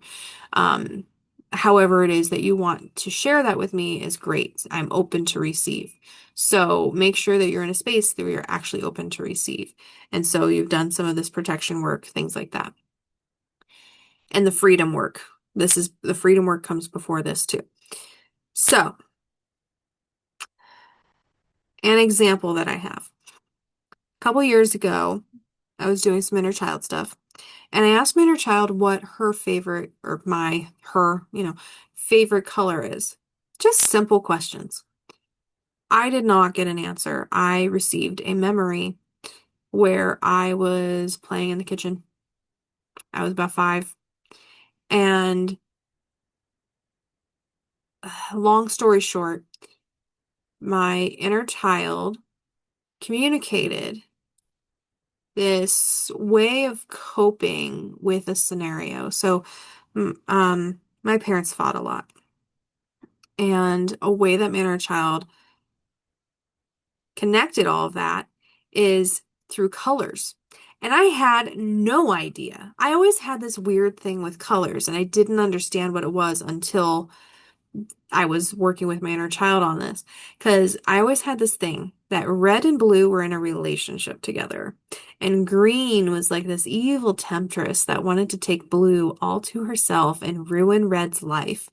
And so it was just this thing, and it didn't make any sense to me. It is very, well, anyway, that's a whole other story, so never mind. Anyway, so my inner child is reminding me of this color thing. And she's like, did you know that there's a lot more to that story? And I was like, no, I had no idea. Would you please share that with me? And so she said, well, did you know that red is mom, blue is dad, and green is money? My parents fought about money just about every day. And so I was like, oh my gosh, I had no idea. Thank you so much for sharing that with me. Thank you so much for trusting me with this information. Giving a lot of love and accolades to my inner child for sharing that because that was a lot. And so, we worked through that, we healed some things. And then 9 months later, I am in the living room and I'm just processing, I'm doing something. I show up for myself in a really random way and I put my foot down about something, I heal something. And my inner child then randomly comes forward and is like, "Hey, so you did so great for showing up for yourself for me through that I want to reward you." And I was like, "Oh, well, thank you." So, didn't expect that. And so she rewards me with a memory unlock. And this is I don't remember if I said this or not. This was about 9 months or so after that first like red, blue, green thing. And so she rewards me with this memory unlock and she answers the question. So the memory was at one point I asked my parents what their favorite colors were. I was probably 4 or 5 here. And my dad said yellow, my mom said pink. Well, my favorite color was pink. But because I was so angry at my parents and so resentful and all of these things, and I didn't understand any of this. I was just upset, and I didn't even know I was upset because I was a little kid and I didn't understand, I just knew that this didn't feel good. And so I was so angry at them that I unknowingly, from that day on, hated yellow and pink. And so, but my favorite color was actually pink. So I had to reject a part of myself just because it resonated with something that my mom liked. And so I did a healing and, things and it was fine. But yellow and pink are still and this was years ago, but still to this day, they are coming forward in such unique ways to help me and clients and yeah. So anyway, all of that was just to share like this stuff works in really interesting ways. And so allow it to do what it wants to do. Allow the inner child to come forward in the way that it best serves you, to experience that. So, um, again, you've got all this decaying in this place with a snowman that's supposed to be fun. And so we want to clear that out. That way you can actually have fun, right? So they want me to bring in the moon here, which is just so funny. So it's a moon charm that has,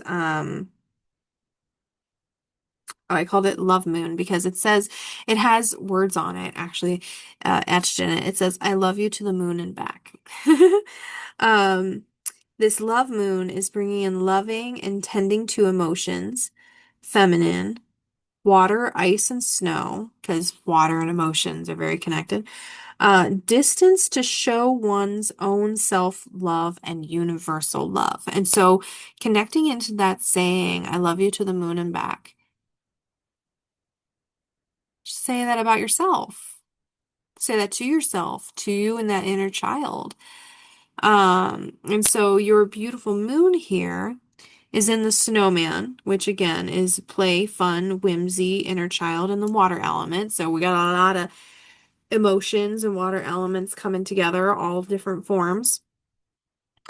And then oh wait, no, your moon's in three. Your moon, which one do we want to do first? Oh, okay, that makes sense.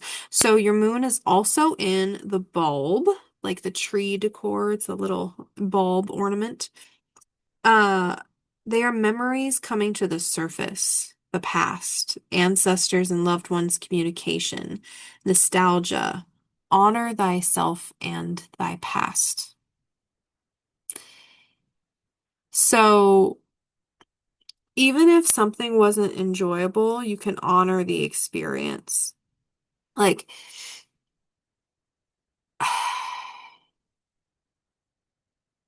the tidbit that I've shared about my childhood is that it's a tidbit. There's a lot of good, bad, ugly, a lot of ugly. And I was really resentful for a long time. I hated my parents to such a degree. I went no contact for a year and a half. It was bad for a while. But the thing is showing up for yourself, loving yourself to the moon and back, even if you don't actually feel like you do, because I sure as did not. I hated myself. I hated my parents. I hated myself. I hated everyone except my husband, maybe. And my dogs. I can't hate my dogs. Um, but that radiated outward and infected everything. I was treating myself like absolute garbage. And especially before I started dating my husband. Oh my gosh. Um, it was bad. But my point in sharing that is even though it was so bad, I can still, at this point in my life, recognize that, yeah, my parents, even though, they were as awful as they were still, one, they still love me. They love me to the best of their ability. They did the best that they could because they weren't given a lot of great tools either. And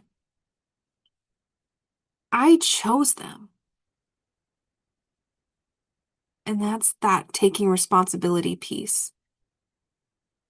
And I chose them for so many reasons that I still don't even know. And so the same goes for you and for everyone.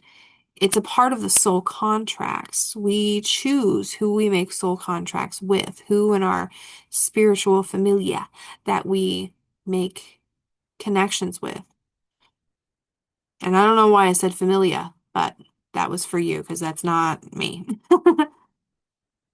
So, with the moon, this emotional intelligence, this loving yourself to the moon and back, this tending to and connecting with emotions, bringing forward memories with the bulb, ancestors and loved ones communication. There's some real beauty that gets to come into your healing experience that I didn't have when I first started doing it. So, granted, I know you've been on the path for a while too. So, my point is, though, is that you have this now. If you didn't already, if this isn't something that you're already agreeing with. But it's coming in heavier now. It's coming in more now because it's literally a part of your charm reading. So your Akashics are connecting this in for you too. And you want me to go to the moon is also in the charcoal, which I didn't know how to draw it other than little like lumps because it's not coal. It's not like Santa's coal. It's charcoal like from the fire. I know it's similar, same thing, whatever, but it's charcoal. It's about resilience. It's the masculine. Coal smudges and being covered in soot. What's hiding behind the soot? And so with the moon connecting into this, it's what's hiding behind your stories that are connected to those emotions. Because emotions themselves, or one emotion in and of itself, if it is allowed to do what it is meant to do, it flows in and out of you within 90 seconds. Most people get angry at that because that's not their experience. Their experience is an emotion comes in and then it gets stuck. It triggers things. And the thing is that's because this emotion is connecting to something within your past that you have not processed, that has gone unhealed. And so because of that, there's story that comes forward. There's story that comes forward to connect with this emotion, to add to your confirmation bias that this emotion is or isn't a good or bad thing for you. It's bringing forward this trigger of whatever. And so when we allow our emotions to be what they are, which is communication, and we're taking out all of the extra stuff that we pile on top of it, it makes it so we can more clearly understand what's actually coming forward to be looked at. And so, charcoal, there's a bit more. Shadow, earth element, and I also saw face paint in the sense of like when you're like, okay, I guess you could say football and stuff too. So you're getting ready to play a game, and you put, like little lines to pull the sun here instead of your eyeball. Um, but I also saw warrior face paint where they're just decking themselves out. So there's a couple of different things coming through with that. With the moon symbol landing here, or moon charm landing there, it's indicative that there's a part of you that feels like they're going to war to show up for yourself. And this feels connected to the protection beings, the protection personas. Um, what was the driver I talked about? Avoidance. No, that doesn't really feel connected. So it's more connected to the protection aspects. Um, and they feel like they need to gear up to protect you. So, and there's more to it than that, but that's the connection that I'm seeing to bring it into at this point. So, with these memories and things that come forward, it's triggering these protection aspects. It's triggering this war paint to want to come on. And when that's happening, it's really important for you to show up for yourself in a way that supports you in a trigger.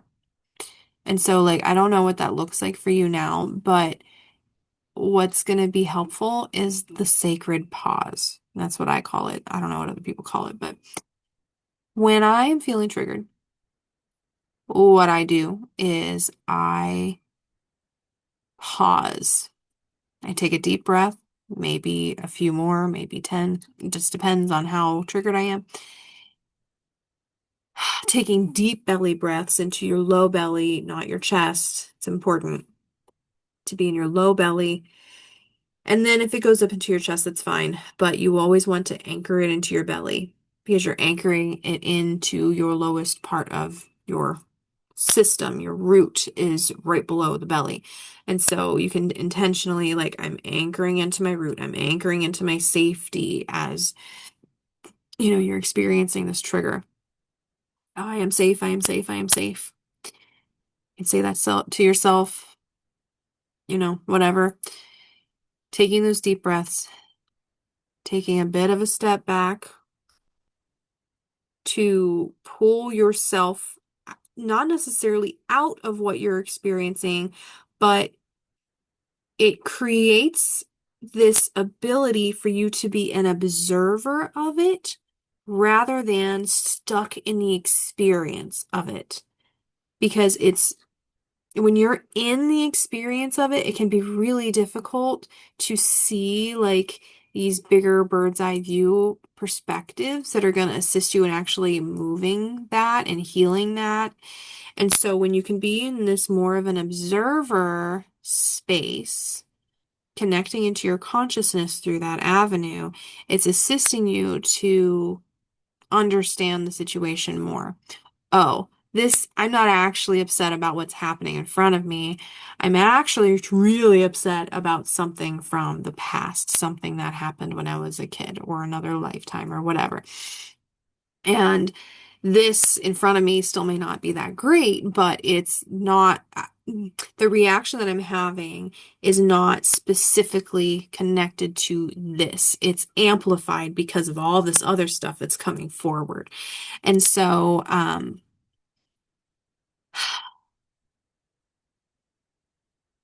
that's just the great practice to help with you with that, with is that sacred pause. And so just still giving yourself that space to do that, to support yourself in that way can be really, really helpful.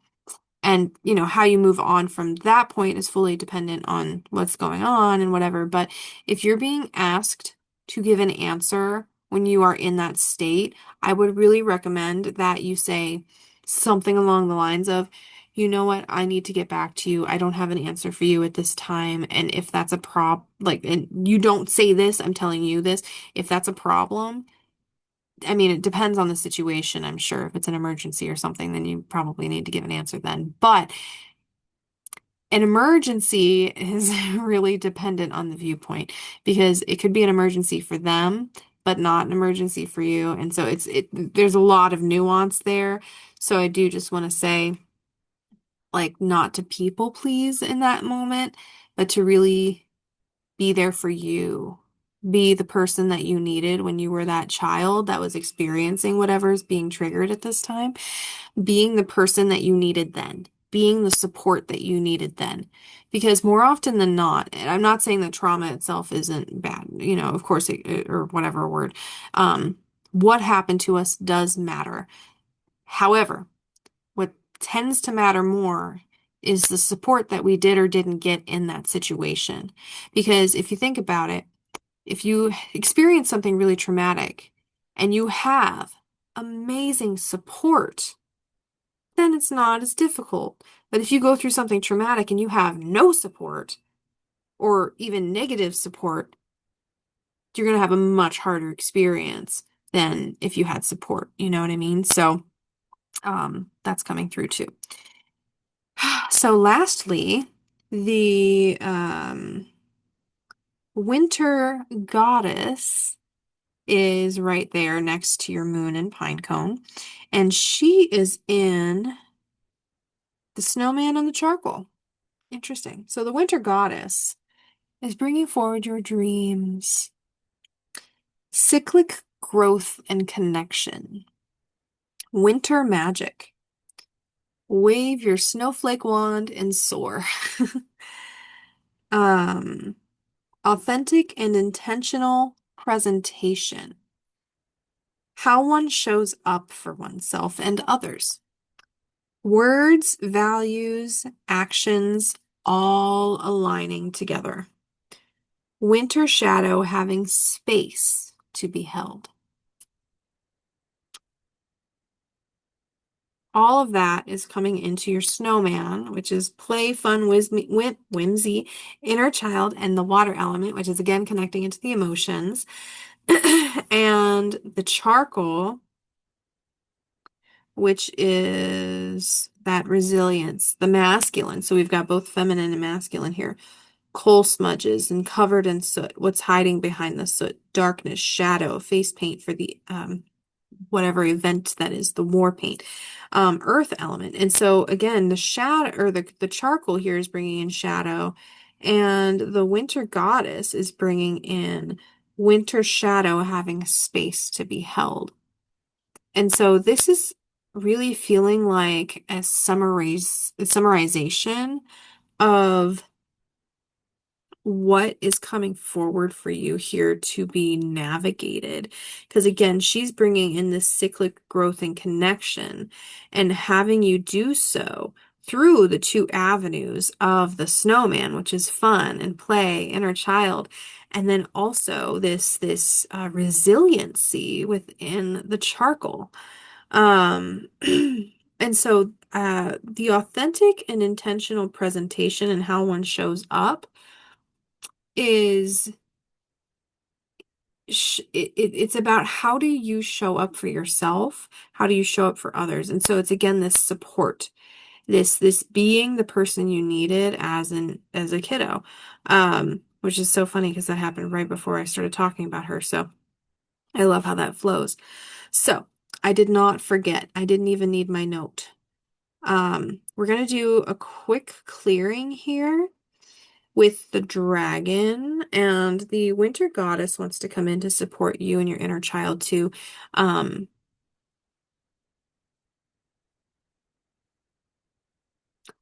so she has this really beautiful dress on, and your inner child seems to also want to have a beautiful dress on. And so you can join them if you would like. And you can sense, feel, imagine that your inner child has the most glamorous dress on that they, even if you were a tomboy, there's always a little part of us that wants to be that goddess, right? And so connect in with that playful aspect of you that really embraces the feminine, that really embraces flowing long gowns and locks, and however your inner child wants to show up, allow them to show up in the way that they would like to. And the same goes for you. You can do whatever you want. And if you want to be like a warrior goddess, by all means, do what you want. Get decked out, so to speak. So, and it's going to be a really interesting contrast because the dragons are coming in to assist you and we're going to bring forward those protection beings, those protection personas again, rather. And we're also going to bring forward the sly avoidance driver, and they're going to be next to the armored protection personas.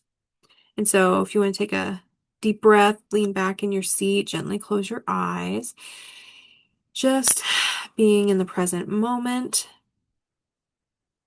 and then going into your heart, bringing attention to your heart, taking deep breaths, sensing, feeling, imagining that the scene that I just laid out is before you and you are a part of it. You are with your inner child and the winter goddess, the polar bear, the dragons. Um, and then on the opposite side facing you, you could think of it kind of like Red Rover, Red Rover. Um, you're not actually doing that, but I'm just saying it's kind of like set up. And on the other side facing you are your protection personas, the three in front, but there's also some others that are in the line, and your sly avoidance fox. And anything else that feels aligned to be there that hasn't been named.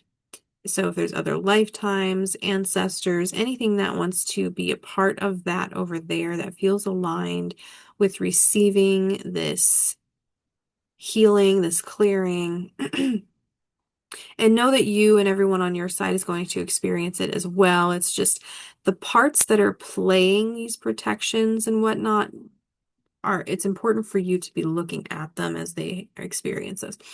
So take a deep breath.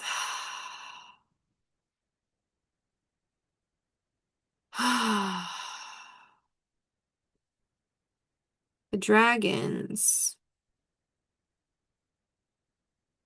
start to gently flap their wings as they're around you so that they can fly in the sky. And they start circling the two lines, circling around you, making sure that there's nothing hiding behind anything. They're scoping everything, being those scouts to bring forward anything that's meant to be a part of the either of the lines, but especially the line that's across from you.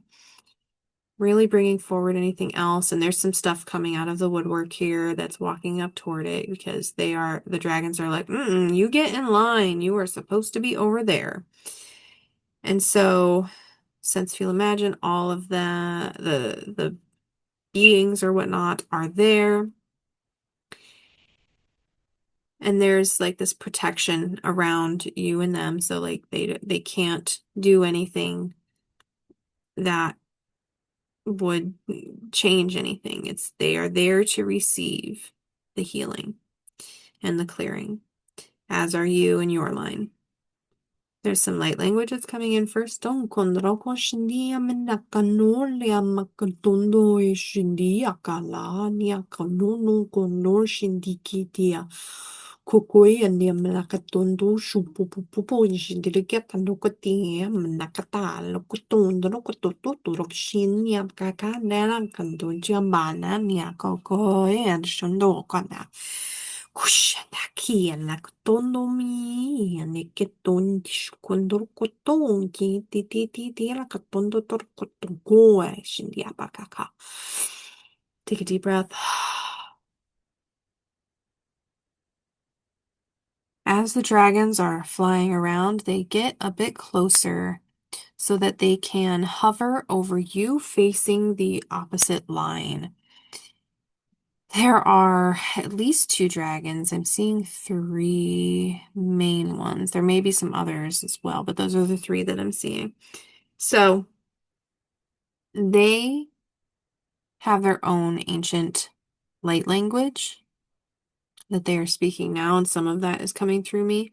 Hokondia boko shindi kakolia nakondi mania nanya nyakando shindi kiki au kwanda mai nakatoni shi koa mai kiki ono kon shomboki and la kotoni ten kondo don shindo kodoni amana katara koto kon shindi kokonia konuka kon malamia nakatara katia nakalu konia makaka. Deep breath.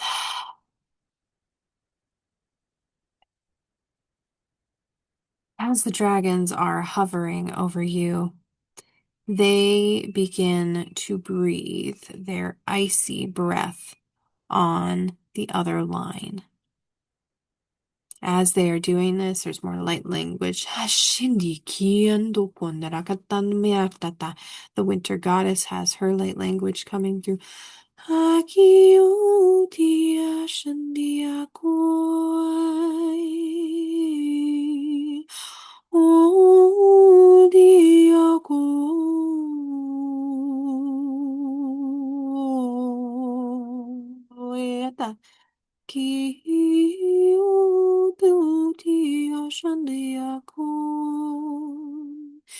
Kiatio.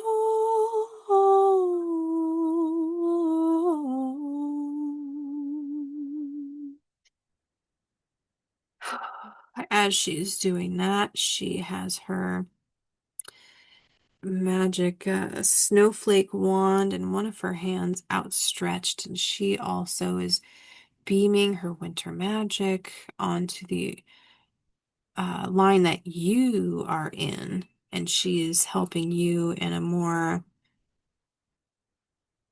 in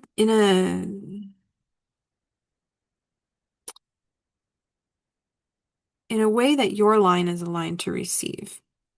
Similar purpose, but there's just a different magic between her and the dragons and what they're all bringing forward. As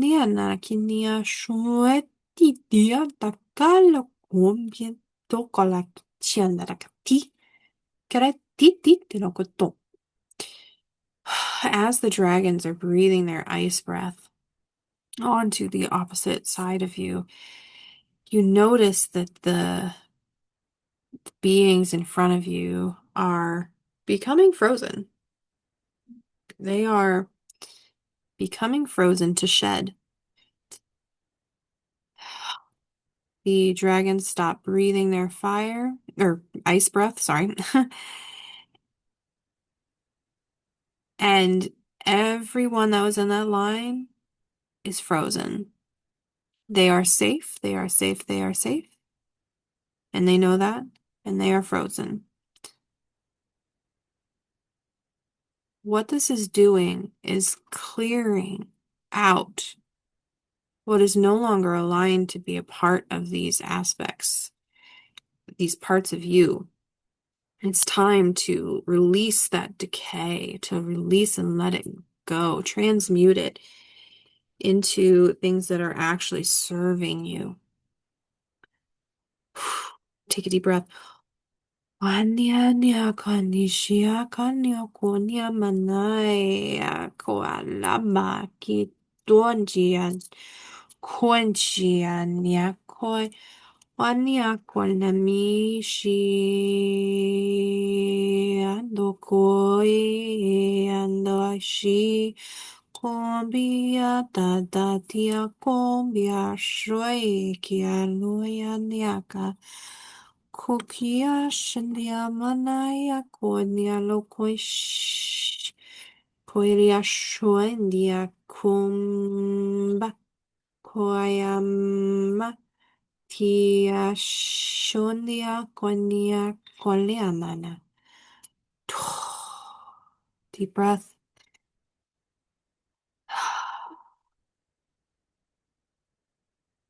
The decay is released, and as it's fully released, you sense, feel, imagine that the beings that are on the other side of the line, their their frozenness, the ice that is encompassing them starts to crack,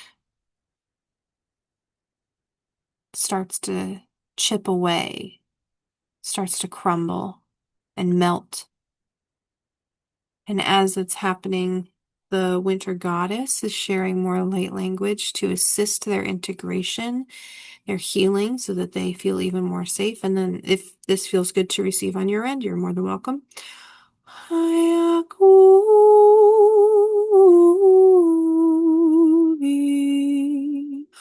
Andiaka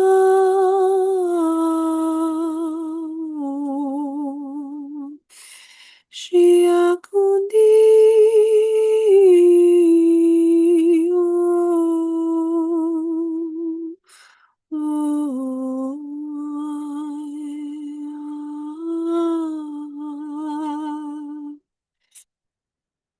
Deep breath.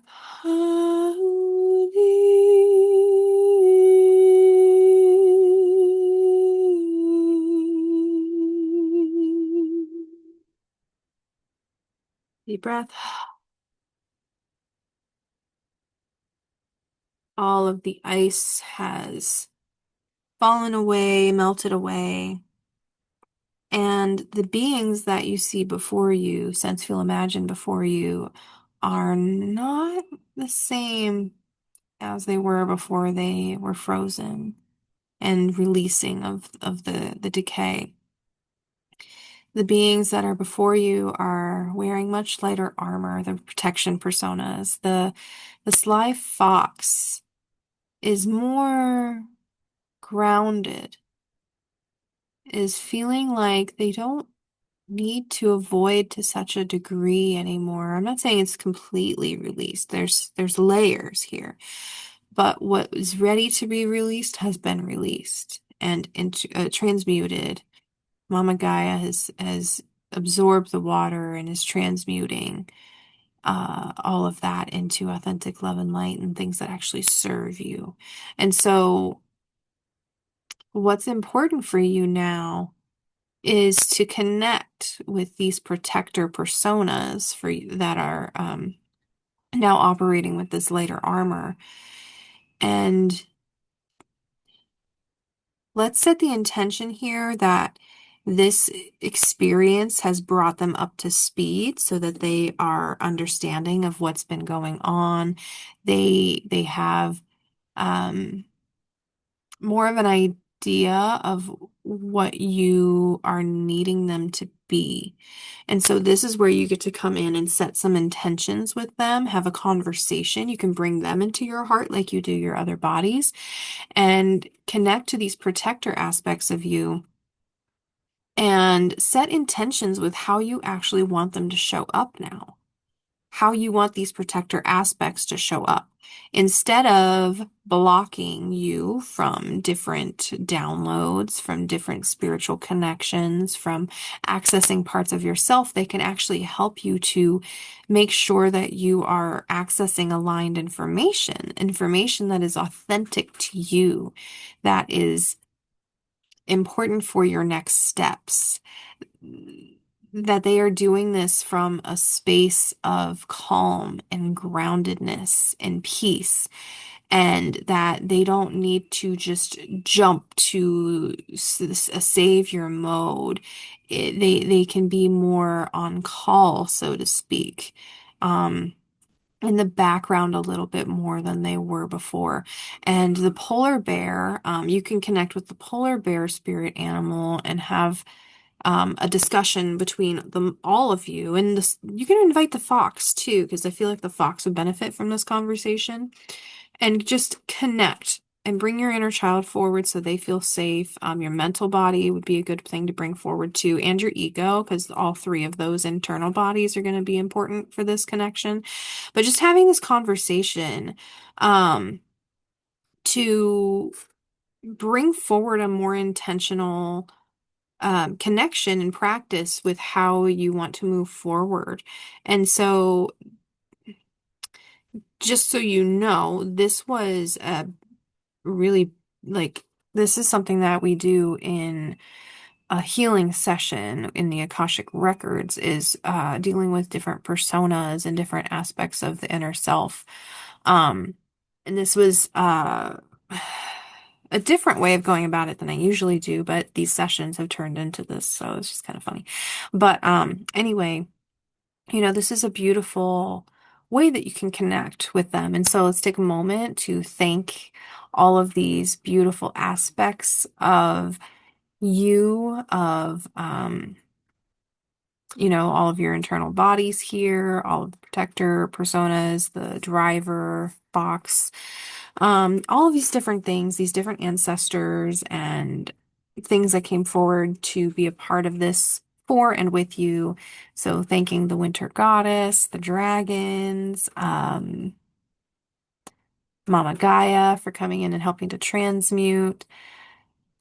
Thanking yourself for taking the time to do this. Thanking your guardians of your Akash for helping to lead this. Um, and your spirit team, your guides, every part of this, just go ahead and thank them. Give them some appreciation because this was pretty big. And the winter goddess has a gift for you and your inner child. She's giving that to you now. You may consciously know what this is or may not. It may be something that gets to be integrated over time. Um, and if you do consciously know it, then make note of it. But if not, just know that it is integrating and that you'll learn eventually, but it will be a part of you no matter what. Um, because it's aligned with your forward momentum here. It's helping you with that. Um, Yeah, so take a few deep breaths, coming back into your body, wiggling your fingers and your toes, just coming back into your physicality slowly, no rush. Whenever you're ready, go ahead and tilt your head down towards your chest so that you can slowly open your eyes and see in your body as you do that. So. I hope that you enjoyed this. I hope that you got a lot out of it. I'm very curious to hear about your experience, so definitely look forward to that. Thank you so much for sharing. Um, yeah, again, just really curious to see what this was like for you. Um, Anything else? Oh yeah, drink water. Get some structured water, which is fruits, if you can have fruits. That water tends to be more aligned with our bodies. Get some good protein, whatever that is for you. Because again, we moved a lot of energy, so it's important for you to support yourself with the water, helping to flush things out, and then also the protein to support your nourishment. Um, And also just being very gentle with yourself, especially the rest of the day, giving yourself grace and compassion. And if you can just chill, like just chill, you know, that could have been some really heavy, big stuff for you. So, um, yeah, just holding space for that and know that the integration, I'm seeing between 7 to 21 days for the majority of it. You'll find that there's going to be different things, and this reading may come up, be reminded, or you may be reminded of it for a long time. I don't know. I know that there's readings that I've had years ago that still pop up for certain things. So, these can set things into motion that we just don't understand. So, yeah, I think that's about it.